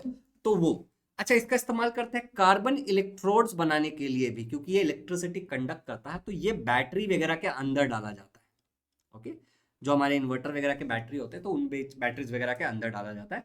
ग्राफाइट का इस्तेमाल किया जाता है राइटिंग के लिए, पेंसिल बनाने के लिए। इसके अलावा इसका पेंट और पॉलिश बनाने के लिए भी काम आता है। जूत तो पॉलिश करने के लिए या किसी और चीज को पॉलिश करने के लिए। इनफैक्ट पुराने समय में ग्राफाइट को आर्क लैंप में भी इस्तेमाल किया जाता था, जो बहुत ब्राइट लाइट देता था हीट होने से। ठीक है ना? अब प्रश्न ये है, every carbon atom in graphite is bounded to dash other carbon atom. 2 4 3 1 क्या है जवाब? नीचे कमेंट्स में बवाल मचा दो। The density of graphite is dash gram per centimetre cube. क्या है इसका जवाब? नीचे कमेंट में बवाल मचा दो। नेक्स्ट है फ्लोरीन, हमारा अपना फ्लोरीन। अब यहाँ पे बच्चों को ना बहुत सारा छोटे छोटे सा प्यारा प्यारा सा, जब मैं लाइव पढ़ा रहा हूँ ना, तो इतने सालों से पढ़ा रहा हूँ, तो बच्चों को ना छोटे छोटे प्यारे प्यारे से डाउट्स आते हैं। मैं मान के चलूंगा तुम में से बहुत लोगों के आएंगे, तो अच्छे से सुनना, ठीक है ना? हमारे जो फ्लोरीन चच्चा है ओके, इनका ऐसा है कि एन एलेट्रॉप ऑफ कार्बन है। ये भी एलेट्रॉप मतलब क्या, याद करो, अभी तुमको समझ में आ रहा होगा कि भैया फिजिकल स्ट्रक्चर अलग है, physical structure different but chemical property same. सब कार्बन ही है बेटा, देख लेना। ग्रेफाइट भी पूरा कार्बन, डायमंड भी पूरा कार्बन, फ्लोरीन भी पूरा कार्बन, बट फिजिकली सब अलग दिख रहे थे। डायमंड अलग दिख रहा था, ग्रेफाइट अलग दिख रहा था, ये फ्लोरीन चच्चा अलग ही दिखते हैं। मैं दिखाता तेरे को, टेंशन क्यों लेता है तो देख, it is found in shoot. Oh my God, what is the shoot? And Interstellar space. देख मेरी बात सुन, एक मैं समझाता हूं, एक तू रिसर्च कर। इंटरस्टेलर स्पेस का मतलब होता है area between stars in the Galaxy. Oh my God, बहुत दूर मिल रहा है ये, गैलेक्सी वैलेक्सी में कहीं मिल रहा है। दो स्टार्स के बीच में जो एरिया होता है उसके अंदर मिलता है ये। Learners, first example of fullerene is buckminster fullerene C60। भैया ये नाम क्यों? अरे ये नाम इसलिए कि इनका नाम दिया गया था फ्लोरीन, इसके मतलब सम्मानित करते हुए आर्किटेक्ट रिचर्ड बर्कमिस्टर फ्यूलर, इनको सम्मानित करते हुए नाम दिया गया था। बिकॉज ये जो स्ट्रक्चर था C60 का, ये रिजेंबल करता था the structure of geodesic dome ही डिजाइन। जो इन्होंने डोम डिजाइन किया था वो उस स्ट्रक्चर से रिजेंबल करता था, मिलता जुलता था। भैया ये C60 में C तो भैया क्या है? कार्बन है, समझ आ रहा है भैया? लग रहा है कार्बन पढ़ रहे हैं तो। ये 60 क्या है? अरे 60 कार्बन है, मतलब इसके अंदर 60 कार्बन है टोटल। तो भैया अगर C60 है तो 60 कार्बन है, C70 है तो 70 कार्बन है। बिल्कुल सही सोच रहा है, तो सीख रहा है, तो सीख रहा है। 76 है मतलब 76 कार्बन है, 82 है मतलब 82 कार्बन है, 86 है मतलब 86 कार्बन है। ये सारे एग्जांपल किसके हैं? फ्लोरीन के। समझ रहा है पुत्र? प्रॉपर्टीज क्या होता है फ्लोरीन के, देखो। Molecules of fullerene are found in nature in bucky balls and bucky tubes. Oh what do you mean? ये भाई देख ले, ये बकी बॉल, ये बकी ट्यूब, ट्यूब के। ओके, अच्छा next. There are 30 to 900 carbon atoms in one molecule of fullerene. अगर तू एक मॉलिक्यूल अगर फ्लोरीन का ले लेता है तो 30 से लेके 900 कार्बन एटम्स पाए जा सकते हैं। 900 बहुत होते हैं, बहुत होते हैं भाई। ठीक है, फ्लोरीन सॉल्युबल होता है ऑर्गेनिक सॉल्वेंट्स में, जैसे कि कार्बन डाइसल्फाइड का, क्लोरोबेंजीन, ठीक है, इनके अंदर होता है। ओके, यूजेस क्या है? फ्लोरीन का कहां इस्तेमाल करते हैं? फ्लोरीन का इस्तेमाल किया जाता है एज अ इंसुलेटर, मतलब जो इलेक्ट्रिसिटी को फ्लो ना होने दे। ठीक है, इसके अलावा इसका इस्तेमाल किया जाता है as a catalyst in water purification. पानी को प्यूरिफाई करने के लिए एज अ कैटलिस्ट यूज करते हैं। अब तेरे मन में सवाल आएगा, भैया कैटलिस्ट क्या होता है? कैटलिस्ट एक ऐसा सब्सटेंस होता है जो रिएक्शन के, ठीक है ना, रेट को चेंज कर देता है। बोलो रेट मतलब दाम? नहीं रे भाई, रेट मतलब दाम नहीं, स्पीड। रेट मतलब स्पीड को चेंज कर सकता, बढ़ा दे, घटवा दे, चेंज कर देगा, समझ रहे हो? तो कैटलिस्ट एक ऐसी चीज होती है। कुछ सर्टेन टेम्परेचर पे फ्लोरीन एग्जिबिट करता है सुपर कंडक्टिविटी। तुम बोलोगे भैया ये क्या है? कंडक्टिविटी का मतलब होता है इलेक्ट्रिसिटी को फ्लो होने देना। सुपर मतलब रेजिस्टेंस को एकदम ना के बराबर कर देना। सुपर कंडक्टिविटी मतलब होता है कि तुम्हारा रेजिस्टेंस आइडियली नहीं है, resistance very very very very, और लगा तो दो चार बार, वेरी लो है, निग्लिजिबल रेजिस्टेंस। भैया रेजिस्टेंस क्या होता है? करंट इलेक्ट्रिसिटी पढ़ नहीं पा रहे।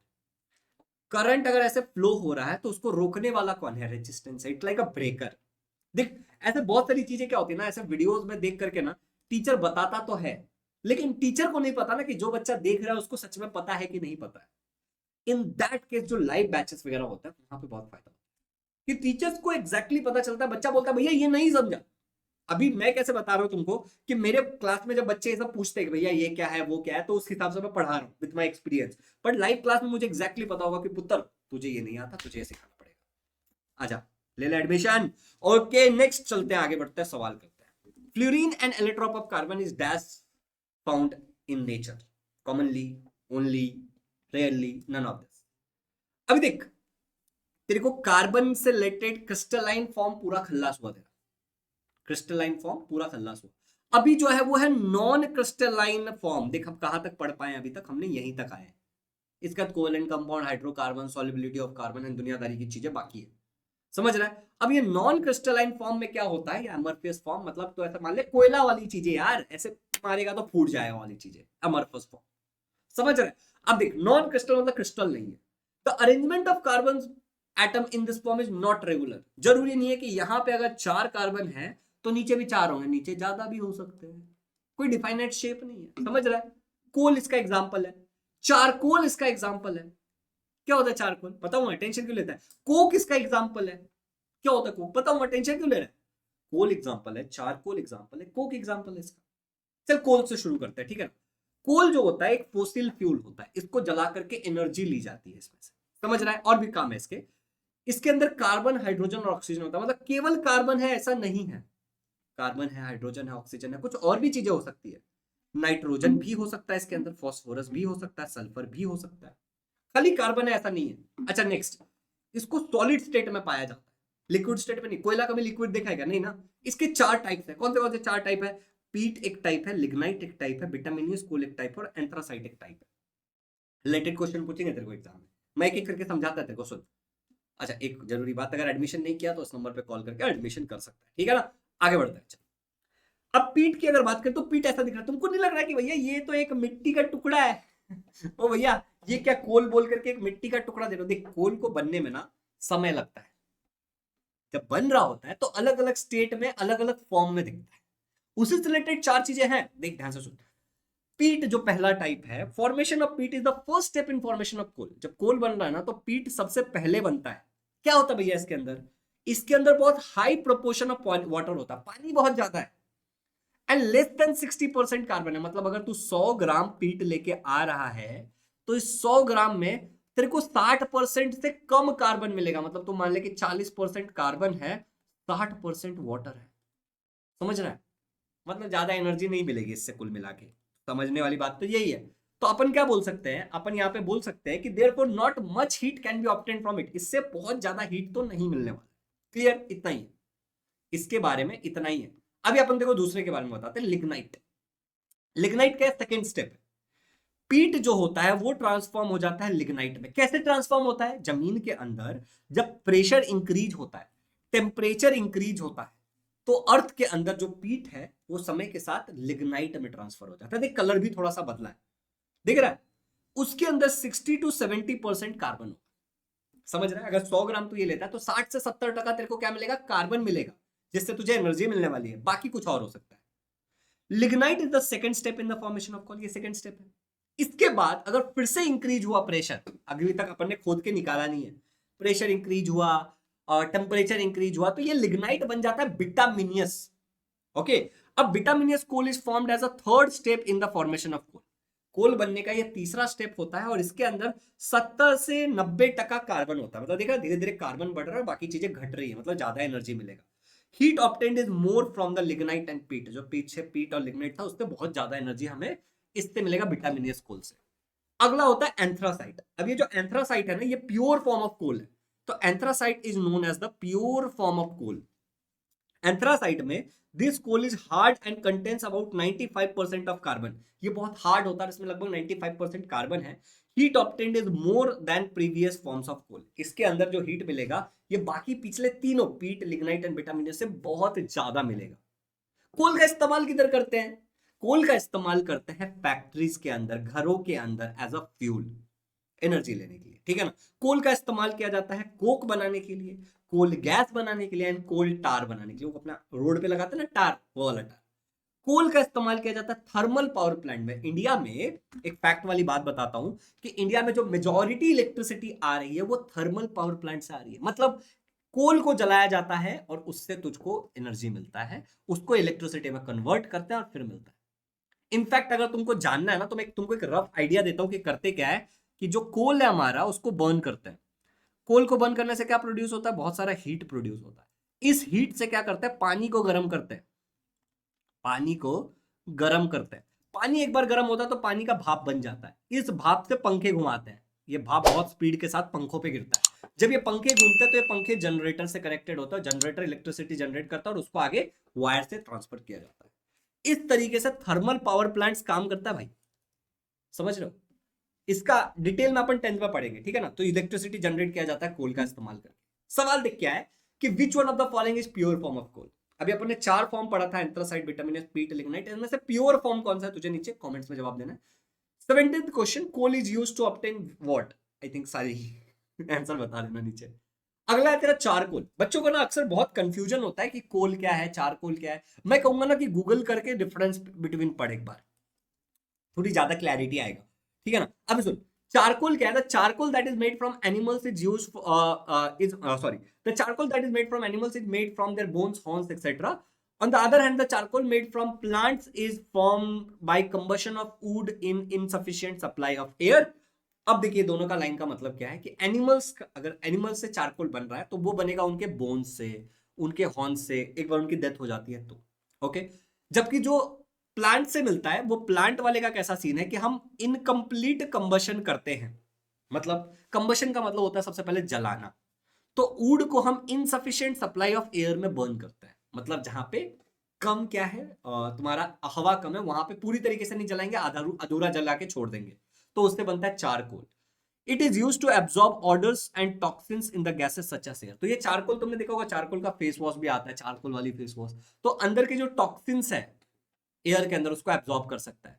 चारकोल से जो फिल्टर्स बनाए जाते हैं उसको कई सारे प्रकार के गैस से बचने के लिए एज अ मास्क इस्तेमाल किया जाता है।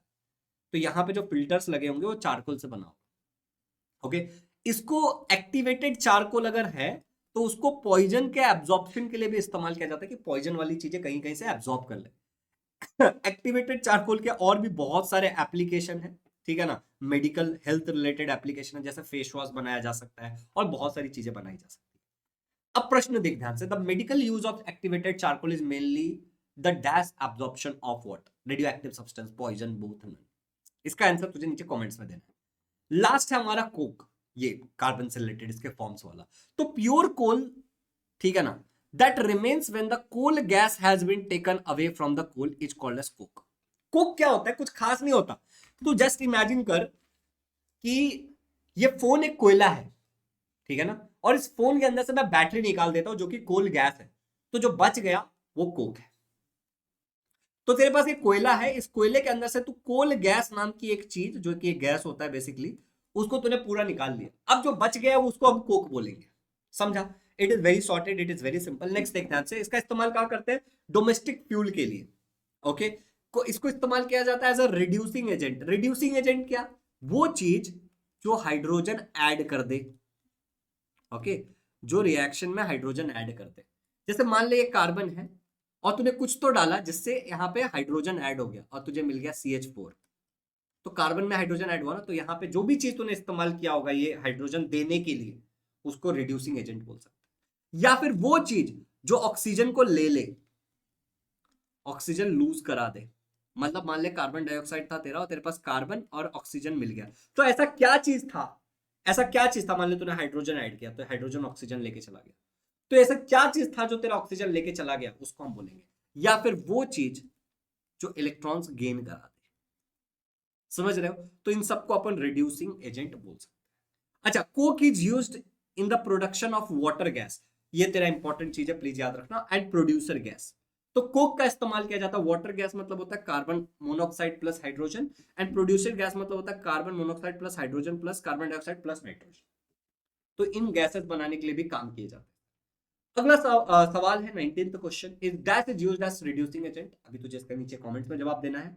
एंड यहां तक मैं तुझे एक बार फिर से बोलना चाहता हूं बेटा, अगर तुमने यहां तक सब कुछ पढ़ा है, तुम्हें चीजें समझ आ रही हैं, तुम्हें मजा आ रहा है, ठीक है ना, तो इस वीडियो को डेफिनेटली शेयर कर, ठीक है, कि बाकी लोगों की भी हेल्प हो। चलिए आगे बढ़ते हैं और हमारा कार्यक्रम कंटिन्यू करते हैं। कोवेलेंट कंपाउंड्स अब तुम्हारे मन में आए, अब तक हमने बात किया था कोवेलेंट कंपाउंड होता है, कोवेलेंट कंपाउंड होता है, लेकिन हम डिटेल में नहीं कहे कि कोवेलेंट कंपाउंड होता क्या है, कोवेलेंट कंपाउंड काम कैसे करता है। हमने ऐसा बहुत सारी डिटेल्स पे इग्नोर किया, हमने देखा नहीं, तो अभी अपन बात करेंगे। यहाँ पे देख, थोड़ा थ्योरी सुन। हमारा जो कार्बन है इसका एटॉमिक नंबर है 6, ठीक है। एक कार्बन, ये कार्बन का मान लिया न्यूक्लियस है, इसके अंदर 6 प्रोटॉन होगा, 6 न्यूट्रॉन होगा, तभी तो एटॉमिक नंबर 12 था, 6 + 6। कार्बन का एटॉमिक मास होता है 12, हाँ एटॉमिक मास बोलना था मुझे। कार्बन का एटॉमिक नंबर है Z = 6 और एटॉमिक मास है 12। एटॉमिक नंबर मतलब नंबर ऑफ प्रोटॉन्स, तो प्रोटॉन यहाँ पे 6 दिख रहे हैं, और एटॉमिक मास मतलब प्रोटॉन और न्यूट्रॉन को ऐड कर दो तो 12, तो एटॉमिक मास इसका हो गया 12। पहला शेल में कितना होता है, इलेक्ट्रॉनिक कन्फिग्रेशन क्या था, 2,4, तो पहले शेल में होते हैं 2, और उसके बाद कितने होते हैं 4, 2,4 तो 4। इस पहले शेल को हम बुलाते हैं के शेल, दूसरे को हम बुलाते हैं एल शेल। तो 2,4 ये तेरे क्या आ गए निकल के, ये तेरे आगे निकल के इलेक्ट्रॉनिक कॉन्फ़िगरेशन, और ये तेरा डिस्ट्रीब्यूशन है। ओके, वैलेंसी इसकी 4, क्योंकि लास्ट में कितने हैं 4 इलेक्ट्रॉन्स हैं। लास्ट की कैपेसिटी कितनी होती है 8, तो 8 होने के लिए 4 और चाहिए, तो ये 4 लूज करे या 4 गेन करे। वैलेंसी तुझे पता होगा कि क्या होता है, मैं मान के चल रहा हूँ, ठीक है ना। तो वैलेंसी इसका 4 है। तो अगर तेरे पास एक कार्बन है, ओके, अगर कार्बन, अगर तेरा 4 अगर तेरा कार्बन 4 इलेक्ट्रॉन लूज करता है तो कुछ ऐसा दिखेगा हेलियम की तरह, और अगर तेरा कार्बन 4 इलेक्ट्रॉन गेन करता है तो कुछ ऐसा दिखेगा नियॉन की तरह। अगर कार्बन 4 इलेक्ट्रॉन लूज करता है तो हेलियम की तरह बन जाएगा, और अगर 4 इलेक्ट्रॉन्स गेन करता है तो ये बन जाएगा नियॉन की तरह। कार्बन हालांकि लूज या फिर गेन कर क्यों रहा है, एग्जैक्टली हेलियम या नियॉन की तरह बनने के लिए। समझ रहे हो, कार्बन जो है वो लूज या गेन इसलिए कर रहा है क्योंकि वो नियरेस्ट नोबल गैस जैसा बनना चाहता है। पर कितने लूज कर रहा है, 4 लूज कर रहा है, कितने गेन कर रहा है, 4 गेन कर रहा है। तो चाहे कार्बन लूज करे या गेन करे, दोनों ही केस में वो 4 ही कर सकता है, to be like nearest noble gas, इसीलिए इसकी वैलेंसी 4 है। अब ध्यान से सुन, कार्बन कहता है शेयरिंग इज केयरिंग। अब ये जब इसने लूज किया तब भी ये अनस्टेबल हो जाएगा, ये नहीं चलेगा, बहुत छोटा हो गया। और अगर ये गेन करेगा तो भी ये अनस्टेबल हो जाएगा, दोनों ही केस नहीं चलेंगे। इसीलिए कार्बन कहता है शेयरिंग इज केयरिंग। और कार्बन जो है वो क्या करता है, यहां पे देख एक हाइड्रोजन आया, ओके, तो कार्बन और हाइड्रोजन ने आपस में इलेक्ट्रॉन शेयर कर लिए। एक और देख, एक और देख, valence shell of both the atoms overlap and accommodate the shared atom. तो जो शेयर्ड एटम है देख, आपस में ऐसा एक ओवरलैप होकर के शेयरिंग हो रहा है, शेयर हो रहा है आपस में। सिमिलरली देख, यहां पे देख, यहां पे देख ले, हाइड्रोजन हीलियम जैसा दिख रहा है ना, 2 इलेक्ट्रॉन्स वाला, हीलियम पीछे दिखाया था, ओके। अब ऐसे हम लोग और भी हाइड्रोजन ऐड करते हैं क्योंकि कार्बन की वैलेंसी 4 थी ना, चल ऐड कर दे। अब अगर तू खाली कार्बन को देखेगा लास्ट से, तो कार्बन जो है वो तेरा कैसे बन गया, नोबल गैस नियॉन जैसा। हाइड्रोजन भी खुश, कार्बन भी खुश। इसी को अपन क्या बोलते हैं, कोवेलेंट बॉन्ड बनाना। तो कार्बन के पास एक यूनिक एबिलिटी है, ओके, कार्बन के पास एक यूनिक एबिलिटी है to form strong covalent bonds with other carbon atoms, या फिर किसी और के साथ। तो कार्बन जो है वो ऐसे बहुत सारे कार्बन के साथ एक बॉन्ड बना सकता है, और ये जो बॉन्ड है, इसी बॉन्ड को हम क्या बोलते हैं, कोवेलेंट बॉन्ड। और इस पावर को हम बोलते हैं कैटिनेशन पावर। इसके बारे में हम 10th में पढ़ेंगे, और कोवेलेंट बॉन्ड के बारे में बहुत डिटेल में 10th में पढ़ेंगे, ठीक है। Carbon forms covalent bond compound, sorry, the carbon forms covalently bonded compounds called as covalent compounds. मतलब ये जो कार्बन कोवेलेंट बॉन्ड वाले कंपाउंड बना रहा है उसको हम क्या बोलते हैं, कोवेलेंट कंपाउंड बोलते हैं। कुल मिला के अगर तुझे समझना है तो मैं तुझे ऐसा समझा देता हूँ, कोवेलेंट बॉन्ड मतलब क्या होता है, एकदम सिंपल भाषा में मैं तुझे एक्सप्लेन करता हूँ। देख, शेयरिंग एंड पेयरिंग से बनने वाला, ठीक है ना, शेयरिंग एंड, एकदम सिंपल, शेयरिंग एंड पेयरिंग से बनने वाला बॉन्ड, उसको हम बोलते हैं कोवेलेंट। एग्जाम्पल के लिए, ये कार्बन है, इसके पास 4 इलेक्ट्रॉन्स है बाहर में, ये हाइड्रोजन है, इसके पास 1 इलेक्ट्रॉन। इन दोनों ने आपस में शेयर कर लिया, ओवरलैप कर लिया, जो मैंने फोटो दिखाया था, एनिमेशन दिखाया था। ये जो बॉन्ड है 2 इलेक्ट्रॉन्स के बीच में, शेयरिंग एंड पेयरिंग से बना हुआ, इसी को हम लोग कोवेलेंट बॉन्ड बोलते हैं। और जो कंपाउंड यहाँ पे बनेगा, जैसे ये देख कंपाउंड बन गया, ठीक है ना, CH4 मीथेन, इसको अपन क्या बोलेंगे, कोवेलेंट कंपाउंड। क्लियर हुआ। अब प्रश्न देख ले, यहाँ पे पहला है, the covalent compound element dash electron share donate receive none of this, क्या करते हैं, याद कर, आंसर दे। In methane carbon atom share dash electrons, अभी मैंने मीथेन बना के दिखाया था, CH4, क्या होता था, carbon shares dash electron, carbon के पास कितने इलेक्ट्रॉन थे, देख, आंसर दे, okay. In methane each hydrogen share dash electron. देख कार्बन हाइड्रोजन कितना शेयर कर रहा है, कार्बन कितना शेयर कर रहा है बता। आप समझ गया, आंसर दे नीचे कमेंट्स में, ठीक है। अभी कोवेलेंट कंपाउंड्स के कुछ प्रॉपर्टीज होती है, ठीक है ना। कोवेलेंट कंपाउंड्स की क्या होती है बेटा, कोवेलेंट कंपाउंड्स की कुछ प्रॉपर्टीज होती है, तो अपन कोवेलेंट कंपाउंड्स की कुछ प्रॉपर्टीज पढ़ते हैं। ध्यान से देख, सबसे पहला है कि covalent compounds have low melting point and boiling point. बहुत जल्दी मेल्ट हो जाते हैं, बॉयल हो जाते हैं। जैसे तू मोमबत्ती देखना, मोमबत्ती को जलाएगा बहुत जल्दी पिघल जाता है, मेल्ट हो जाता है। Generally they are insoluble in water and soluble in organic compound solvents. अगर तेरे पास वाटर है तो उसके अंदर तो नहीं घुलेगा मिलेगा, लेकिन अगर तेरे पास कुछ ऑर्गेनिक सॉल्वेंट है तो उसके अंदर घुल जाएगा मिल जाएगा। They are poor conductor of heat and electricity. हल्के से हीट पे भी मेल्ट हो जा रहा है, इलेक्ट्रिसिटी सही से कंडक्ट नहीं कर पाता है। और कोवेलेंट कंपाउंड का जो बेस्ट एग्जांपल है इसको समझने के लिए, अगर तुझे अभी तक अगर तुझे covalent COVALENT covalent, okay, valency पे बेस्ट होता है इसीलिए वैलेंट, ठीक है ना। कोवेलेंट कंपाउंड्स या फिर कोवेलेंट बॉन्ड्स अगर तुझे नहीं समझा है तो द मोमेंट मैं तुझे हाइड्रोकार्बन समझाऊंगा तुझे ये समझ आएगा तो सारी चीजें क्लियर हो जाएंगी। बाकी ये सारी चीजें ना बहुत डिटेल में अपन 10th में पढ़ने वाले हैं। 10th में भी 9वां चैप्टर है कार्बन कंपाउंड्स, बहुत डिटेल में अपन पढ़ेंगे, ठीक है। तो देख अपन कहां तक पहुंचे, इधर देख ले ध्यान से, अपन यहां तक पहुंच गए। अब ये बाकी सारे पॉइंट जो है ना बहुत छोटे छोटे से पॉइंट्स है। एक बार तेरा ये हाइड्रोकार्बन वाला पार्ट समझाना तो ये बाकी सारे पॉइंट बहुत छोटे छोटे से पॉइंट्स है, तो देख रहा है बहुत छोटे छोटे हैं, बट फट फट फट फट फट खत्म हो जाएंगे। तो चलो अपन स्टार्ट करते हैं हाइड्रोकार्बन्स, ठीक है ना। हाइड्रोकार्बन अपने आप में एक ऑर्गेनिक कंपाउंड है, बहुत बेसिक ऑर्गेनिक कंपाउंड है। इनफैक्ट हाइड्रोकार्बन को पेरेंट हाइड्रोकार्बन भी कहा जाता है एल्केन को। क्यों, कैसे, सब समझेंगे 10th में। ये टॉपिक बहुत डिटेल में, बट अभी एक थोड़ा सा आइडिया के लिए सीख लो कि क्या चीजें हैं नहीं है। देखो एस सीन हमने जैसा कि देखा था कि मीथेन जिसका फॉर्मूला था CH4, मतलब एक carbon 4 hydrogen. Along with carbon, the element hydrogen is also included in most organic compound. तो बहुत सारे ऑर्गेनिक कंपाउंड में कार्बन के साथ साथ तुमको एलिमेंट हाइड्रोजन भी देखने को मिलेगा। जब ऐसा होता है the compound form from only, मतलब केवल कार्बन एंड हाइड्रोजन, एक ऐसा कंपाउंड जिसमें केवल और केवल हाइड्रोजन और कार्बन है, ऐसे कंपाउंड को हम लोग बोलते हैं बेसिक ऑर्गेनिक कंपाउंड, या फिर इसको हम बोलते हैं हाइड्रोकार्बन, कि हाइड्रोजन और कार्बन, इसके अलावा कुछ भी नहीं चाहिए। समझ आया, चलिए आगे बढ़ते हैं। हाइड्रोकार्बन्स मेनली दो टाइप के होते हैं। पहला टाइप जो इसका होता है that is open chain hydrocarbon, मतलब इधर से खुला हुआ रहेगा। एग्जांपल समझाऊंगा तो समझ में आएगा, अपन ओपन चेन ही पढ़ने वाले हैं आज। दूसरा होता है क्लोज चेन या रिंग साइक्लिक हाइड्रोकार्बन, ये ऐसा क्लोज्ड होगा, लास्ट वाला और पहला वाला कनेक्टेड होगा, ठीक है ना। अब यहां पे ध्यान से देखो, अगर अपन ओपन चेन हाइड्रोकार्बन जिसके बारे में अपन पढ़ने वाले हैं, इससे पहले थोड़ा सा क्लोज चेन देख लेते हैं। जैसे मान लो ये कार्बन है, 3 कार्बन है मान लो, तो ये तीनों इस तरीके से होंगे, एक दूसरे से कनेक्टेड, ओपन नहीं रहेगा कोई भी।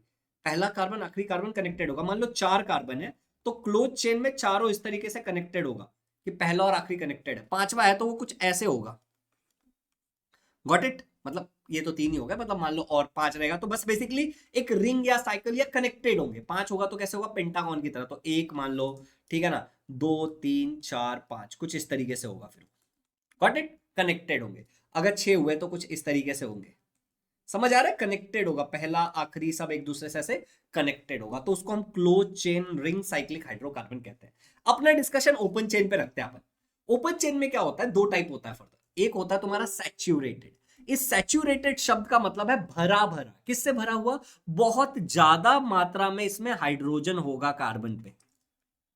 अनसैचुरेटेड होता है दूसरा, अनसैचुरेटेड मतलब कि कंपैरेटिवली हाइड्रोजन कम होगा for same number of carbon. Example के लिए यहां पे अगर 2 कार्बन के लिए मान लो 6 है, तो यहां पे शायद 2 कार्बन के लिए तुम्हें शायद 4 मिले, शायद 2 कार्बन के लिए तुम्हें 2 ही मिले हाइड्रोजन।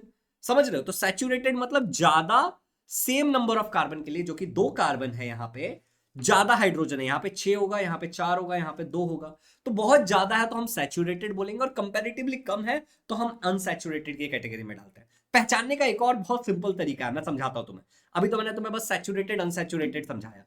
सैचुरेटेड में the hydrocarbon having only single bond between carbon atoms are called as saturated hydrocarbon. मतलब समझाता हूं, टेंशन मत लो। जैसे यहां पे देखो alkane is an example. Carbon carbon के बीच में हमेशा सिंगल बॉन्ड होगा, नो मैटर कितने भी कार्बन हो, बट हमेशा 2 कार्बन के बीच में सिंगल बॉन्ड ही होगा। एल्केन सैचुरेटेड है। अनसैचुरेटेड में क्या होता है कि the hydrocarbon having multiple bonds, double या फिर ट्रिपल, डबल हो सकता है या तो ट्रिपल हो सकता है, between two carbon atoms are called as unsaturated hydrocarbon. Example के लिए समझो, अगर कार्बन कार्बन के बीच में डबल बॉन्ड है एटलीस्ट एक बार पूरे चेन में, बहुत सारे कार्बन है बट कहीं पे एटलीस्ट एक बार भी अगर दो कार्बन के बीच में डबल बॉन्ड आ गया तो उसको हम एल्कीन बुलाते हैं, और अगर ट्रिपल बॉन्ड आ गया तो हम उसको एल्काइन बुलाते हैं। अगर डबल बॉन्ड आ गया तो एल्कीन, डबल ट्रिपल बॉन्ड आ गया तो एल्काइन। अब अगर मैं तीनों एक साथ लिख दूं तुम्हारे लिए, एल्केन मतलब होता है carbon carbon single bond through out the chain, ऐसे मान लो और भी ऐसे 100 लगा लो, हर जगह सिंगल बॉन्ड ही रहेगा, ठीक है ना। एल्कीन का मतलब होता है on the other hand, alkene का मतलब क्या होता है कि कहीं पे एटलीस्ट एक बार डबल बॉन्ड चाहिए, ओके। और एल्काइन का मतलब होता है कि कहीं पे एटलीस्ट एक बार ट्रिपल बॉन्ड चाहिए। यहां पे देखो सब कुछ सेम है, ए ई वाई, इतना ही अंतर है, बाकी सब सेम है। Got it. एंड एबीसीडी में ए कब आता है, एक बार, सेकंड नंबर पे 2 ई आएगा एंड थर्ड नंबर पे ई आएगा, अगर हम वाई आएगा, अगर अल्फाबेटिकली अरेंज करते हो तो ऐसे भी तुम याद रख सकते हो। अब इन तीनों का एक जनरल फॉर्मूला है जिसको याद करने का बहुत सॉलिड तरीका है, कह दो ना प्लस 2, कह दो ना, बस कह दो ना -2, ओके, कह दो ना -2, यहां देखो कह दो ना -2। एल्केन का जनरल फॉर्मूला है कह दो ना +2, कह दो ना +2। ये मेरे शब्द नहीं है, ये मैंने किसी और टीचर को वीडियो में बोलते हुए देखा था एंड मैं आपको बस आपके लिए इजी हो जाए इसलिए यूज कर रहा हूं, ठीक है। तो कह दो ना +2, कह दो ना, केवल कह दो ना, और कह दो ना -2, एल्केन एल्कीन एल्काइन। तो बोलोगे इसका मतलब क्या है भैया, देख एल्केन के अंदर एक कार्बन, एन के जगह पे तू नंबर डालेगा 1 2 3 4, कितने कार्बन है, ओके। तो यहां पे क्या है, दो, देखना +2 हट गया, कैन यू सी दिस, ये +2 यहां पे हट गया तो यहां पे 2 हाइड्रोजन कम होगा, अनसैचुरेटेड कम है हाइड्रोजन, यहां पे और 2 कम हो जाएंगे, समझ रहा है। तो मैं तेरे को एक एग्जांपल लेके बताऊंगा ना तो तेरे को ज्यादा अच्छे से समझेगा, ठीक है। एग्जांपल लेके समझाऊंगा तो बहुत ज्यादा अच्छे से समझेगा। जैसे मान ले कि हम एक एल्केन का एग्जांपल लेते हैं, मीथेन। ये तेरा जनरल फॉर्मूला है, देखिए यहाँ पे, ये तेरा जनरल फॉर्मूला है, इसमें n की वैल्यू 1 डाल दे, CnH2n+2, कह दो ना +2, n की जगह 1 डालेगा तो C1 2 इंटू 1 +2, तो ये आएगा CH4, इसको हम लोग क्या बोलते हैं, मीथेन बोलते हैं। स्ट्रक्चर ऐसा है, एक कार्बन 4 हाइड्रोजन। एक और काम कर, n के जगह पे 2 डाल दे, C2 H2 इंटू 2, n के जगह 2 डाल रहा है ना, +2, तो क्या आ गया C2H6, ये क्या हो गया, इथेन। ये क्या आ गया, इथेन, ओके। अच्छा एक काम कर, n की जगह 3 डाल के देख ले, n के जगह 3 डाल दिया तो C3, यहां पे भी n की जगह 3 डालेगा, 2 इंटू 3 +2, तो C3H8। तो देख रहा है सभी जगह सिंगल बॉन्ड है, प्रोपेन, लास्ट में ए नहीं पहचान है। अगर एल्केन वाला क्लियर होगा तो एक बार एक और एग्जांपल ले ले, n की जगह 4 डाल दे, C4H2 इंटू 4 +2, तो C4H10, देख सभी जगह सिंगल सिंगल बॉन्ड है, इसको बोलते हैं ब्यूटेन। तुमको ये नाम याद करना और सारी चीजें 10th स्टैंडर्ड में समझ आएंगी, शायद अभी समझ ना आए, समझ आ रहा है। अभी जितना मैंने बताया बुक में जितना लिखा उतना याद कर लो, बाकी कुछ करने की जरूरत नहीं है। अब वहीं पे जब एल्कीन होगा तो ध्यान से सुनना, we cannot substitute n is equal to 1। अब देखिए यहाँ पे दो कार्बन एटलीस्ट चाहिए, समझ रहा है, तो 2 कार्बन एटलीस्ट चाहिए कार्बन कार्बन डबल बॉन्ड के लिए। तो अगर तू ये जो फॉर्मूला है CnH2n, इसमें अगर तू 1 डाल देता है तो C1H2 इंटू 1 क्या हो जाएगा, C 2 हाइड्रोजन, देख रहा है 2 हाइड्रोजन है ना, ये यहां पे देख, अच्छे से समझाता हूं, देख we cannot substitute n is equal to 1 for alkenes या फिर alkynes also, as alkene contains double bond. मैं समझाता हूं, टेंशन मत ले। Double bond can exist only between 2 carbon atom, at least 2 carbon चाहिए ही चाहिए, hence minimum 2 carbon atoms are needed for the same. तो अगर तेरा ये फॉर्मूला है CnH2n, कह दो ना, एल्कीन का फॉर्मूला है ENE वाला, अगर तू इसमें 1 डालता है तो CnH2 इंटू 1, ये आ जाएगा तेरा C1H2। कार्बन की वैलेंसी होती है 4, तो ये देख 1 2 3 4, हाइड्रोजन के तहत तेरे पास 2, तो मान ले तूने एक हाइड्रोजन इधर लगा दिया, हाइड्रोजन की वैलेंसी 1 होती है, और एक इधर लगा दिया, अभी भी 2 इलेक्ट्रॉन फ्री है, समझ रहा है, 2 इलेक्ट्रॉन फ्री है। ये गलत स्ट्रक्चर है, ऐसा पॉसिबल ही नहीं है। तो we cannot substitute n is equal to 1 for alkenes, ये बात याद रख लेना। अच्छा तो हम n इज इक्वल टू 2 डाल सकते हैं, तो देखो फॉर्मूला क्या है, CnH2n, तो C2H2 इंटू 2 क्या हो जाएगा, C2H4 हो गया ना। ये क्या है हमारा इथीन, ये क्या है इथीन, ETHENE, इथीन। ओके, ये देख रहे हो इथीन, ENE से हमें समझ क्या आ रहा है कि ये एक एल्कीन है। और देखो कार्बन कार्बन डबल बॉन्ड, समझ आया, कार्बन कार्बन डबल बॉन्ड। अब यहां पे देखो propene, N is equal to 3 डाल दिया तो C3H2 इंटू 3, तो ये क्या आ गया C3H6। Can you see this, इसको अपन बोलेंगे प्रोपीन। अब ये जो तेरा प्रोपीन है इसमें देख एटलीस्ट एक बार डबल बॉन्ड, समझ आ रहा है। सिमिलरली ब्यूटीन, अगर तो 4 डाल देगा तो एटलीस्ट एक बार डबल बॉन्ड है। देखो इतना ही समझना है, समझ आ रहा है। एल्काइन के लिए भी हम 1 सब्सटीट्यूट नहीं कर सकते, सेम टू सेम एक्सप्लेनेशन, तो हम 2 सब्सटीट्यूट कर सकते हैं। यहाँ पे देख एटलीस्ट ट्रिपल बॉन्ड है, ये जनरल फॉर्मूला है, इसमें 2 डाल दे। यहाँ पे देख एटलीस्ट एक बार ट्रिपल बॉन्ड है, एटलीस्ट एक बार ट्रिपल बॉन्ड है, समझ आ रहा है। एटलीस्ट एक बार ट्रिपल बॉन्ड, अगर 4 भी डाल रहे हैं तो यहाँ पे तुझे समझना क्या था, तुझे ये समझना था कि हाइड्रोकार्बन्स के बेसिकली 2 टाइप होते हैं, सैचुरेटेड जिसमें एल्केन होता है, carbon carbon single bond, unsaturated जिसमें एल्कीन होता है और एल्काइन होता है, डबल बॉन्ड ट्रिपल बॉन्ड वाला। जनरल फॉर्मूला क्या था, कह दो ना +2, कह दो ना, और कह दो ना -2, ये जनरल फॉर्मूला। और उनकी वैल्यूज डाल करके हम अलग अलग मॉलिक्यूलर फॉर्मूलाज बना सकते हैं। अब हमें कैसे समझेगा कि कौन सा मॉलिक्यूलर फॉर्मूला है, क्या है, नहीं है, ये हम 10th स्टैंडर्ड में जाके जब कार्बन कंपाउंड सीखेंगे, और उसमें भी जब हम हाइड्रोकार्बन्स में एल्केन, एल्कीन, एल्काइन के ऊपर डेडिकेटेड IUPAC नेम्स वगैरह सीखेंगे, तब हमें समझ आएगा। अब अगर इस वीडियो में मैं उसको एक्सप्लेन करने जाता हूं तो बहुत लंबा हो जाएगा, तो मैं तुझे बस एक छोटा सा आइडिया देता हूं और बाकी आगे बढ़ता हूं, ठीक है ना।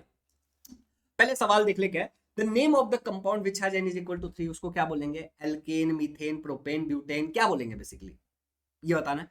The name of the compound which has N = 2 alkyne, उसको क्या बोलेंगे, इथाइन, प्रोपाइन, ब्यूटाइन, मिथाइल।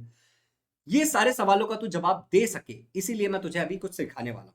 याद रखना कि based on the number of carbon atoms, अगर यहां तक देख रहा तो ध्यान से सुन कि नंबर ऑफ कार्बन्स, ठीक है ना, नंबर ऑफ कार्बन्स क्या हो सकता है, 1 हो सकता है, 2 हो सकता है, 3 हो सकता है, 4 हो सकता है, 5 हो सकता है, 6 हो सकता है, 7 हो सकता है, 8 हो सकता है, एंड सो ऑन हो सकता है।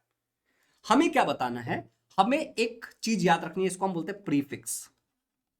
ये फिक्स्ड है क्या, 1 रहेगा तो मिथ, 2 रहेगा तो इथ, 3 रहेगा तो प्रॉप, याद कर ले, 4 रहेगा तो ब्यूट, 5 रहेगा तो पेंट, 6 रहेगा तो हेक्स, 7 रहेगा तो हेप्ट, 8 रहेगा तो ऑक्ट।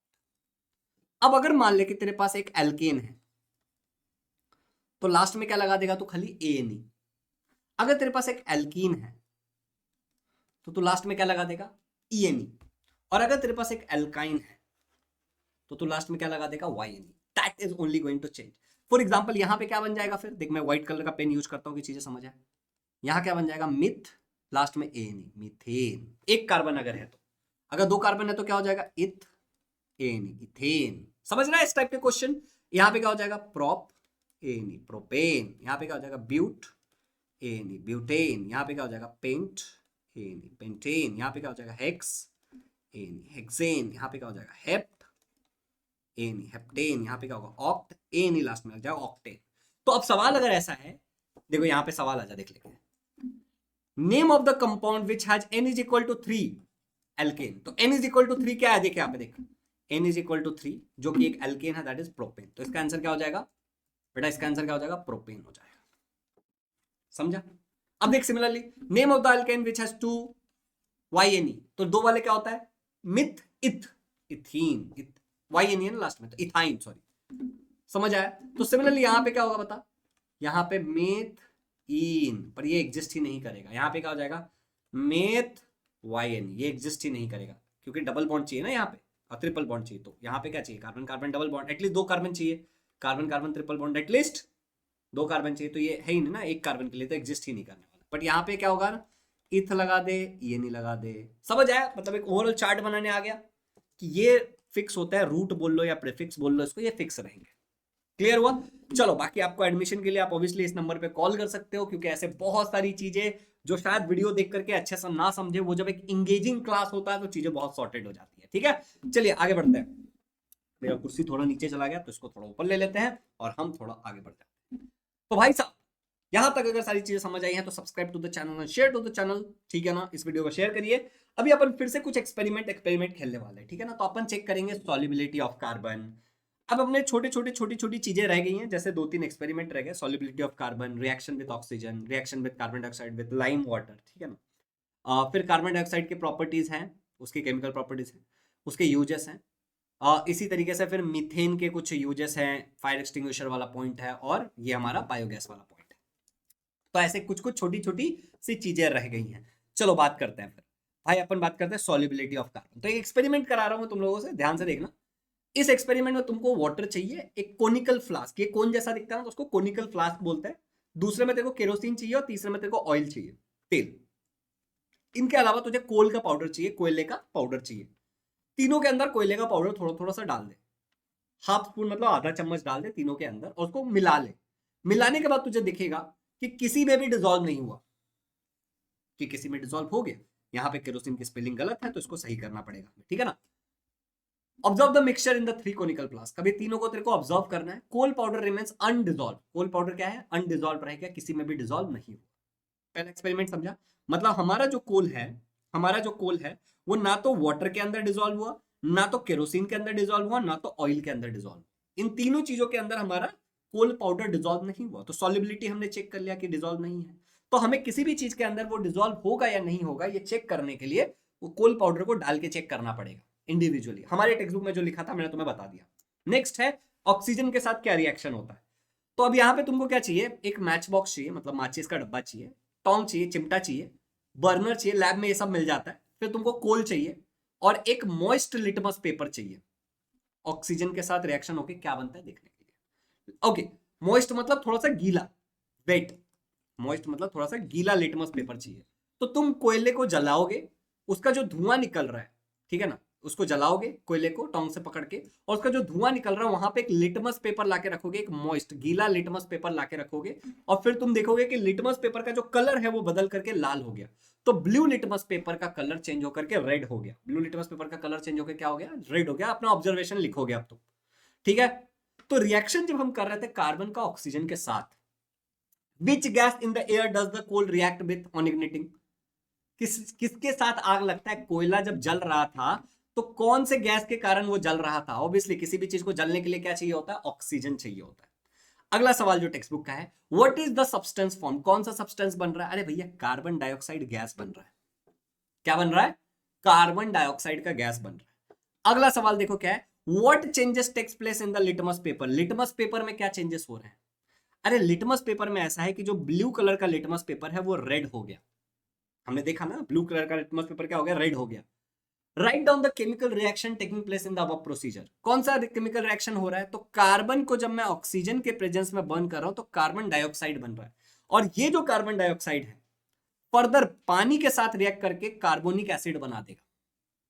अगर इसको मॉइस्ट लिटमस पेपर भी था वहां पे, तो वो क्या करेगा? कार्बोनिक एसिड बनाएगा। और क्योंकि एसिड था, क्योंकि यहां पे कार्बोनिक एसिड इन्वॉल्व था, इसीलिए तुम्हारा जो मॉइस्ट लिटमस पेपर था वो रेड हो गया। ब्लू लिटमस पेपर रेड हो गया, बताते हुए कि ये एसिडिक है। इनफैक्ट अगर तुम इसको हटा भी दो, ये सारा दुनियादारी की चीजें हटा भी दो, तो तुमको मैं एक बात बता देता हूं कि जो हमारा कार्बन है वो एक नॉन मेटल है। मैंने पहले भी बताया। तो नॉन मेटेलिक ऑक्साइड हो गया ना, कार्बन डाइऑक्साइड नॉन मेटल का oxide. Non metallic oxides are acidic in nature. Okay, acidic in nature, ये बात याद रखना। तो ये हमेशा ब्लू लिटमस को रेड करेगा। बाकी थोड़ा सा डीप एक्सप्लेनेशन के लिए क्या हो रहा है कि पानी के साथ रिएक्ट करके कार्बोनिक एसिड बना रहा है, इसके कारण ब्लू का रेड हो रहा है, इंडिकेटिंग कि एक एसिड है। एक और रिएक्शन लो कि तुम्हारा कार्बन डाइऑक्साइड को तुम क्या कर रहे हो? लाइम वाटर के साथ रिएक्ट कर रहे हो। ये वाला रिएक्शन बहुत बार पूछा जाता है अलग अलग तरीके से। तुम्हारे पास लाइम वाटर होना चाहिए। लाइम वाटर मतलब होता है चूने का पानी, ठीक है ना, कैल्शियम हाइड्रोक्साइड। स्ट्रॉ है तुम्हारे पास, ठीक है ना। अब तुम क्या करोगे? फ्रेशली प्रिपेयर्ड लाइम वाटर को एक टेस्ट ट्यूब में लोगे, मतलब अभी अभी जो लाइम वाटर तुमने चूने का पानी बनाया उसको एक टेस्ट ट्यूब में लो। एक स्ट्रॉ से तुम उसमें फूंक मारो, ब्लो फॉर सम टाइम, कुछ समय के लिए उसमें फूंक मारो, ठीक है, और ऑब्जर्व करो। जब तुम इसमें फूंक मारोगे तो इसका कलर मिल्की हो जाएगा, ये दूध की तरह हो जाएगा। इसका जो कलर है वो मिल्की हो जाएगा। बोलोगे भैया ये कलर मिल्की क्यों हो गया? What did you see? Lime water turns milky. What might have been the reason for the change, ये जो चेंज हुआ बिहाइंड द चेंज, इसके पीछे रीजन क्या होगा? तो रीजन देखो क्या है, the carbon dioxide gas from the air react with lime water calcium hydroxide. Lime water का मतलब क्या होता है? कैल्शियम हाइड्रोक्साइड, मैंने बताया तुम्हें, to form what white precipitate. ये जो मिल्की हो गया, मतलब मिल्की मतलब क्या हो गया, जो व्हाइट कलर आ गया वो इसलिए आया क्योंकि व्हाइट प्रेसिपिटेट बना है। किस चीज का प्रेसिपिटेट बना है? कैल्शियम कार्बोनेट का बना है। रिएक्शन बताऊंगा। कैल्शियम कार्बोनेट मतलब होता है CaCO3 which turns the lime water milky. ये जो व्हाइट प्रेसिपिटेट है इसी के कारण लाइम वाटर मिल्की दिख रहा है। अब तुम बोलोगे भैया लाइम वाटर मिल्की दिख रहा है, कार्बन डाइऑक्साइड कहां से? अरे जो तू फूंक मार रहा था तो सांस छोड़ता है तो उसमें क्या आता है? कार्बन डाइऑक्साइड आता है, ठीक है ना। अब देखिए यहाँ पे रिएक्शन हालांकि लिखा होगा कहीं, नहीं लिखा है, मैं बता देता हूँ। चलो देखिए यहाँ पे कैल्शियम हाइड्रोक्साइड है, लाइम वाटर, ओके। साथ ही साथ तूने कार्बन डाइऑक्साइड तेरे सांसों में से आया, सांसों में से, तो क्या बना? कैल्शियम कार्बोनेट बना।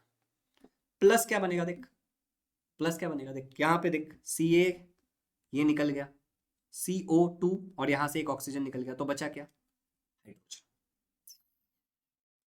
क्या यहाँ पे पानी बनेगा? सोच के देख, अगर तू इसको बैलेंस करने जाएगा तो यू कैन से कि यहाँ पे पानी बनेगा, बट यहाँ पे फिर तुझे इस रिएक्शन को बैलेंस भी करना पड़ेगा।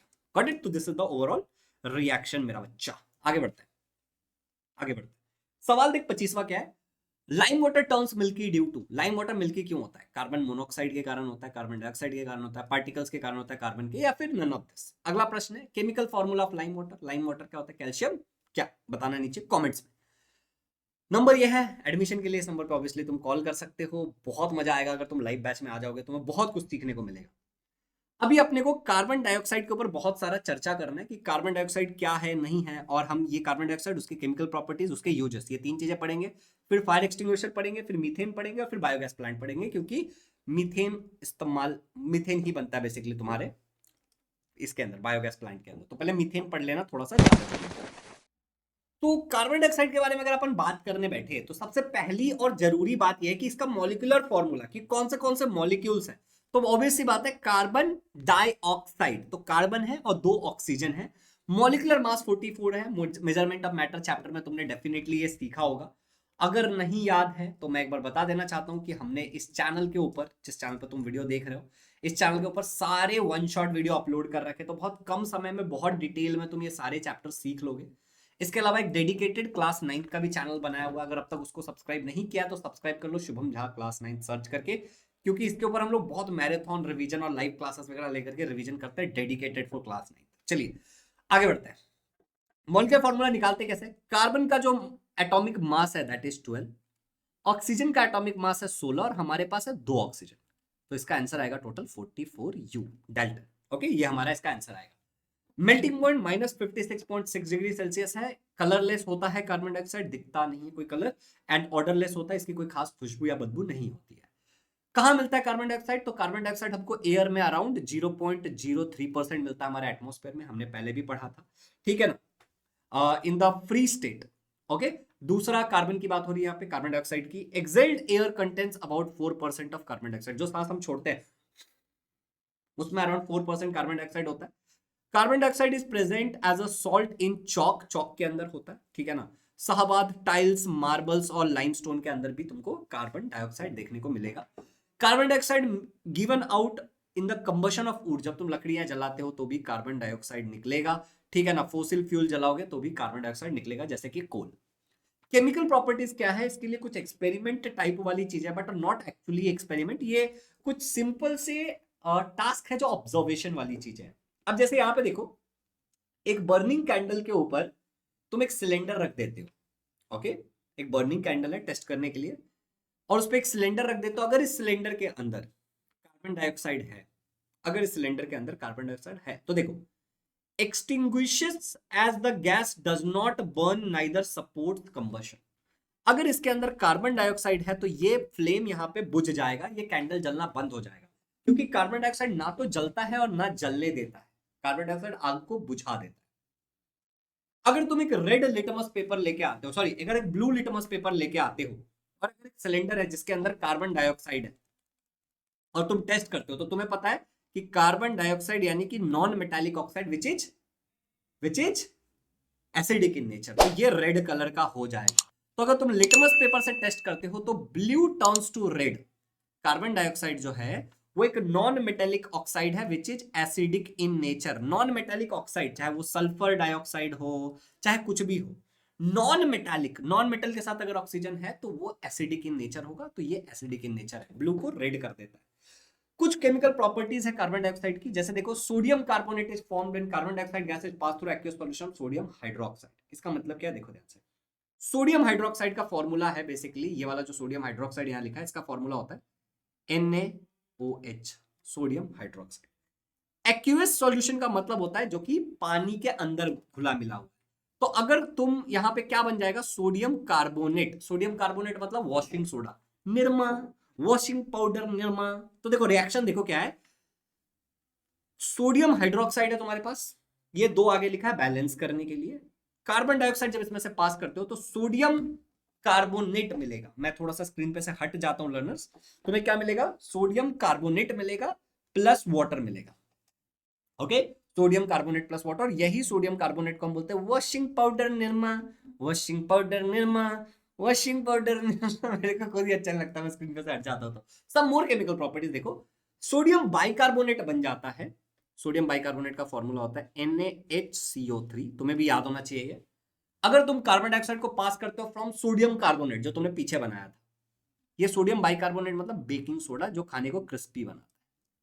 रिएक्शन देखो ध्यान से, सोडियम कार्बोनेट है जो तुमने पीछे बनाया था, कार्बन डाइऑक्साइड पास किया, हल्का सा पानी वानी भी यूज किया, तो बन गया क्या, सोडियम बाइकार्बोनेट, या फिर इसको बोलते हैं सोडियम हाइड्रोजन कार्बोनेट भी इसको बुलाते हैं। देखो सोडियम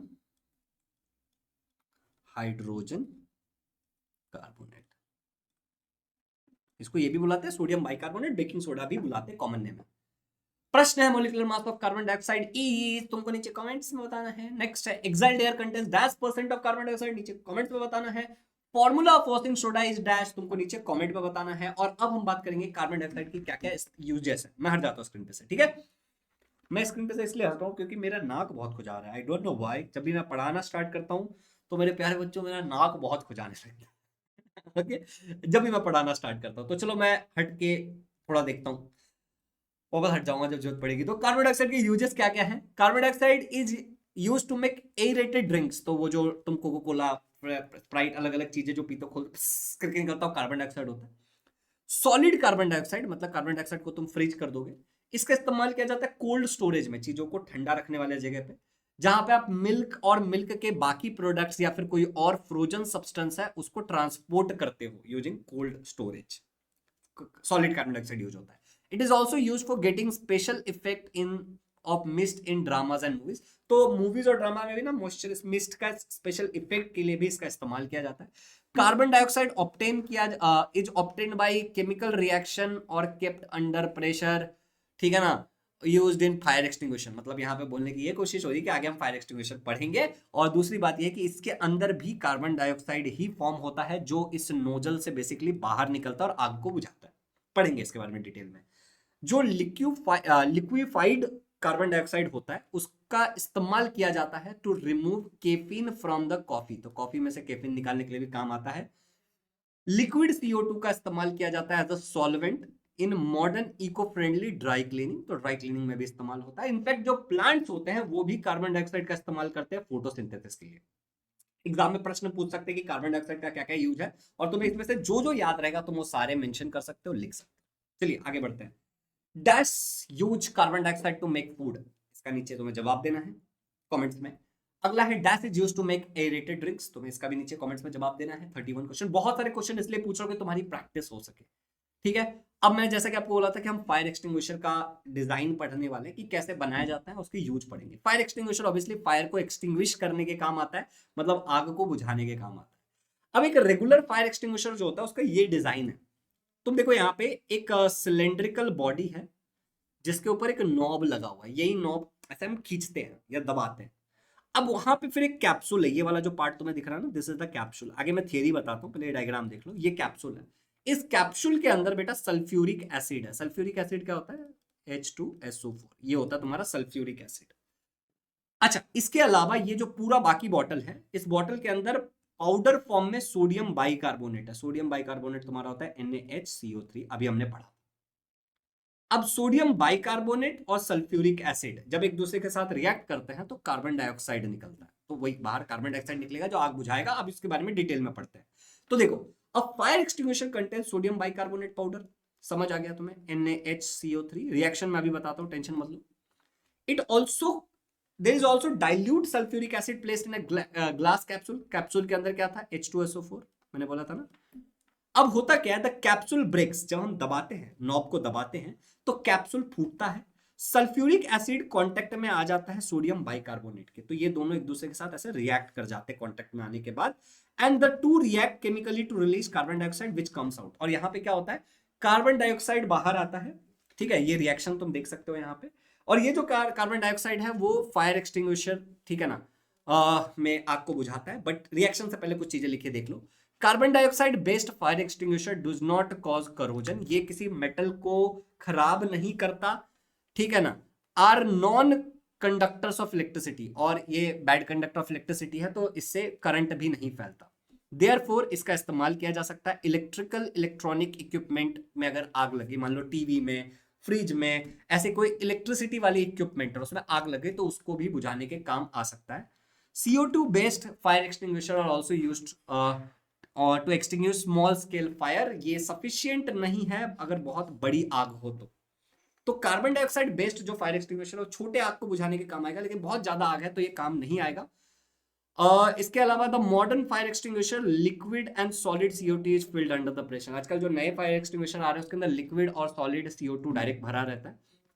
बाय द वे, पहले वाले का जिसमें से यहां से ये जो तुमको दिख रहा है हॉर्न लाइक होस पाइप, इस पाइप से जो निकलता है रिएक्शन के बाद कार्बन डाइऑक्साइड, वो रिएक्शन देख लो क्या है कि सोडियम बाइकार्बोनेट है, बेकिंग सोडा, सल्फ्यूरिक एसिड के साथ जब कांटेक्ट में आ रहा है तो ये क्या बना रहा है?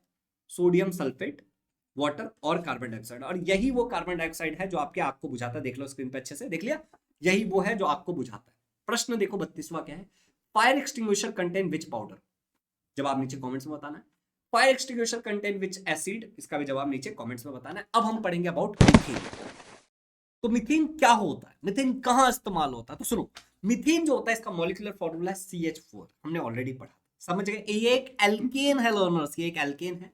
इसका मॉलिक्यूलर मास होता है 16, कैसे? कार्बन का होता है 12, 4 हाइड्रोजन 1 into 4, तो ये 4 हो गए, तो 12 और 4 16, ठीक है। कहां मिलता है मीथेन? तो मीथेन को मिलता है एक नेचुरल गैस के फॉर्म में, अभी हम और डिटेल में पढ़ने वाले बायोगैस प्लांट। तो नेचुरल गैस जो होता है उसमें अराउंड 87% क्या है? मीथेन है। Getting it? डिकम्पोजिशन जब होता है ऑर्गेनिक मैटर्स का, जैसे तुम्हारे घर के जो खाना वाना के जो कचरे हो जाते हैं, राइट, जैसे मान लो जो फूड का वेस्ट है, तुम्हारे जो मान लो सब्जियां काट रहे हो उसका वेस्ट है, वो सारी चीजों को अगर तुम उठा लेते हो, ठीक है ना, और उसको कहीं रख देते हो इन एब्सेंस ऑफ एयर, जहां पे ऑक्सीजन नहीं है, तो वहां पे एनएरोबिक कुछ बैक्टीरिया होते हैं जो प्रोड्यूस करते हैं मीथेन, यानी कि CH4, समझे। Methane is present in biogas, methane कहां पे होता है? बायोगैस के अंदर होता है। And methane is also found in coal mines, जो कोल माइंस होते हैं वहां पे भी तुमको मीथेन देखने को मिलेगा। Learners, methane is found at surface of marshy places. Marshy places वो जगह होता है जो बहुत गंदे होते हैं, ठीक है ना, तो मार्सी प्लेसेस पे भी मीथेन मिलता है। इसी कारण से मीथेन को हम मार्स गैस भी बुलाते हैं, we called methane as marsh gas. अगर तुम हीट करना शुरू करते हो, heating the mixture of hydrogen and carbon monoxide, carbon monoxide is CO and hydrogen is basically H। अगर तुम इसको हीट करना स्टार्ट करते हो at 300 degree Celsius in presence of nickel as a catalyst, ये सेम रिएक्शन तुम 10th में भी पढ़ोगे, तो मीथेन गैस फॉर्म होता है। देखो, carbon monoxide plus hydrogen, 300 degree Celsius निकल कैटलिस्ट के प्रेजेंस में तुम हीट कर रहे हो तो तुमको मीथेन मिलेगा और वाटर मिलेगा। Is it very much clear? Methane और वाटर मिलेगा। Fractional distillation of natural gas gives methane in pure form. तो अगर तुम फ्रैक्शनल डिस्टिलेशन कर रहे हो किसका? नेचुरल गैस का। नेचुरल गैस क्या होता है? कंप्रेस्ड नेचुरल गैस, समझ गए। तो नेचुरल गैस अगर तुम्हारे पास है तो तुम उसको मीथेन मिलेगा, तुम अगर तुम उसका फ्रैक्शनल डिस्टिलेशन करते हो तो। मीथेन की फिजिकल प्रॉपर्टीज ऐसी होती है कि मीथेन का मेल्टिंग पॉइंट है 182.5 डिग्री सेल्सियस निगेटिव में, तो -182.5 डिग्री सेल्सियस, और इसका जो बॉइलिंग पॉइंट है दैट इज -161.5 डिग्री सेल्सियस। ये कलरलेस होता है लाइक कार्बन डाइऑक्साइड। इसके अलावा the density of methane is very less, इसके कारण ये क्या होता है? Less than that of water, तो ये पानी के ऊपर तैरेगा methane. Okay, it is less than that of water, पानी से इसका डेंसिटी कम होता है। मतलब ये ऊपर फ्लोट करेगा, जैसे ice floats on water, same type से। अगर हम मीथेन के आगे की बात करें तो मीथेन की फिजिकल प्रॉपर्टीज में ये है कि methane sparingly soluble in water, पानी में हल्का फुल्का घुल मिल जाता है। It is highly soluble in organic solvent, तो ऑर्गेनिक सॉल्वेंट में हाईली सॉल्युबल है, जैसे कि गैसोलीन, ईथर, अल्कोहल, ये सब ऑर्गेनिक सॉल्वेंट्स के एग्जांपल है। इनको लर्न करके रखना, काम आएगा।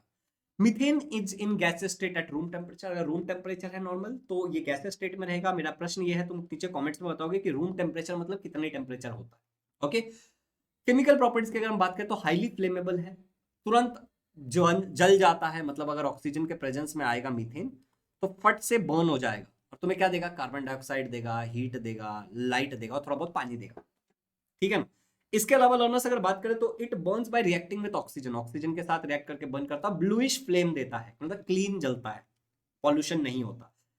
जब ये रिएक्शन होता है तो तुमको 213 कैलोरीज, किलो कैलोरीज, मतलब इसका यह मतलब है 2130 कैलोरीज, ठीक है ना, या फिर तुम बोल सकते हो 213 किलो कैलोरीज पर मोल। अगर तुम 1 मोल जला रहे हो मीथेन तो तुमको इतनी हीट एनर्जी मिलेगी लर्नर्स। ओके, मैं स्क्रीन थोड़ा बंद कर ले रहा हूँ क्योंकि यार बीइंग वेरी ऑनेस्ट काफी देर से रिकॉर्ड कर रहा हूँ, एंड मेरी एक थोड़ी सी प्रॉब्लम है कि जब मैं रिकॉर्डिंग वगैरह करता हूँ ना तो मेरे नाक में खुजली सा होने लगता है, ठीक है, इचिंग होती है, सम काइंड ऑफ एलर्जी और व्हाट तुम बोल सकते हो। So I just keep the video close, I have tried my best but नहीं हो पा रहा कंट्रोल, ठीक है। तो चलिए यहाँ तक क्लियर हो गया। उसके बाद देखो यहाँ पे मीथेन बर्न्स कंप्लीटली, पूरी तरीके से बर्न हो जाता है, कुछ ऐसा पीछे कुछ छोड़ता नहीं है। केमिकल रिएक्शन ये है जो मैंने आपको बोला था कि मीथेन है तुम्हारे पास, ऑक्सीजन के प्रेजेंस में बर्न करोगे तो वाटर, कार्बन डाइऑक्साइड और हीट मिलेगा तुम्हें, मतलब हीट एनर्जी मिल रहा है।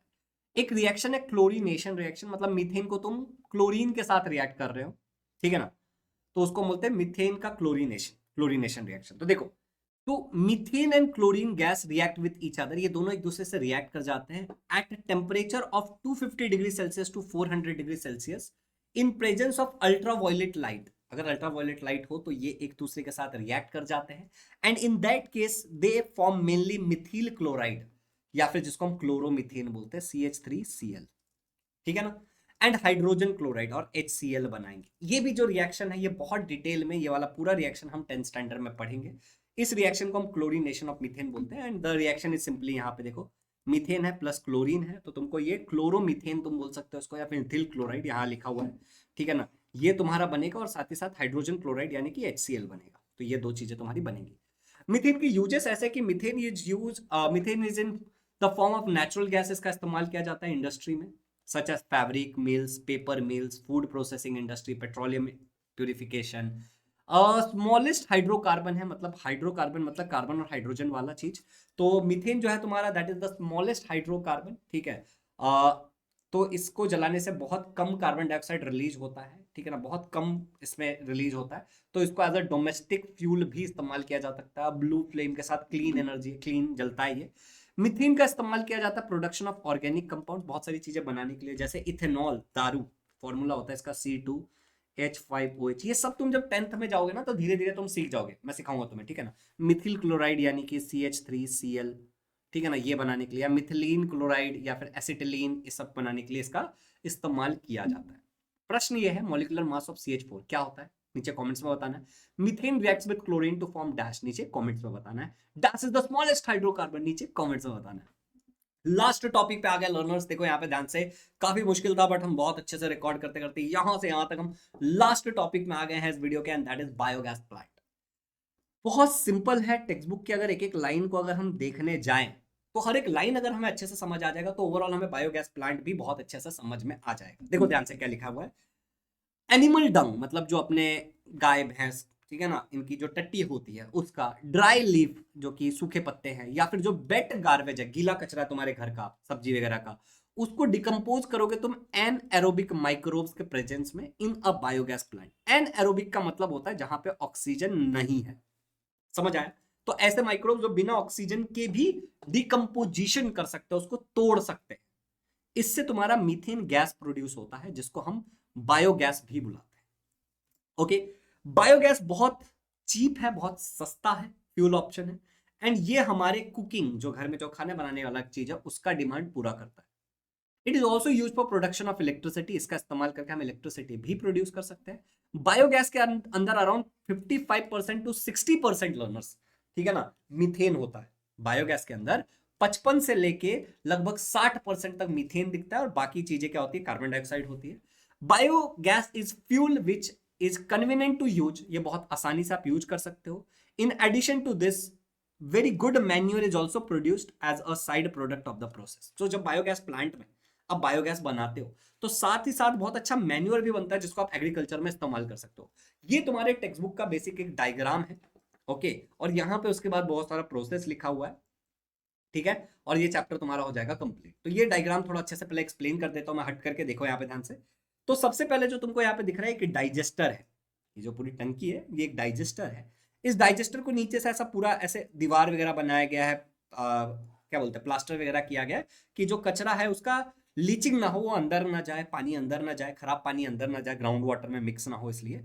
And then you will see कि यहाँ पे स्लरी मिक्सचर डाला जा रहा है, मतलब जो भी आपका कूड़ा कचरा है, जो डोमेस्टिक वेस्ट है, उसको यहाँ पे अंदर डाला जा रहा है। फिर यहाँ पे मिट्टी है, ओके। फिर यहाँ पे गैस टैंक दिख रहा है और गैस आउटलेट है जहां पे गैस से बाहर निकल रहा है, एनारोबिक बैक्टीरिया रिएक्शन कर रहा है और तुम्हारा गैस बन करके बाहर निकल रहा है। फिर यहाँ पे भी मिट्टी है। फिर तुम यहाँ देखोगे कि एक आउटलेट है, इस आउटलेट में से मैन्यूअर बाहर निकल जा रहा है, ओके। अब यहाँ पे अगर ध्यान से शब्दों को ध्यान से देखोगे तो तुमको चीजें समझ आएंगी जो जो यहाँ पे लिखा हुआ है। Just focus on each and every line कि बायोगैस प्रोडक्शन होता कैसे। तो देखो, production of biogas is an aerobic process. ये एक एन एरोबिक प्रोसेस है, मतलब यहाँ पे ऑक्सीजन की कमी होगी या फिर बिल्कुल नहीं होगा। 2 स्टेजेस में होता है। स्टेज 1 होता है प्रोडक्शन ऑफ एसिड्स, जो माइक्रोब्स है, छोटे छोटे माइक्रो ऑर्गेनिज्म है, act on the biodegradable complex organic compound, जो तुमने स्लरी मिक्सचर डाला था उसके ऊपर ये एक्ट करते हैं, रिएक्ट करते हैं उसके साथ और ऑर्गेनिक एसिड बनते हैं। दूसरा स्टेप है methane gas production. The methanogenic bacteria, तो जो मिथेनोजेनिक बैक्टीरिया का नाम है, act on the organic acid, यहां पे जो ऑर्गेनिक एसिड बन रहा है उस एसिड पे ये असर दिखाते हैं टू प्रोड्यूस मीथेन गैस, और तुम्हारा मीथेन गैस बन जाता है। ये ऑर्गेनिक एसिड कौन सा है? Acetic acid. इस एसिड का नाम है एसिटिक एसिड, या फिर इसी को तुम बोल सकते हो इथेनोइक एसिड भी तुम इसको बोल सकते हो।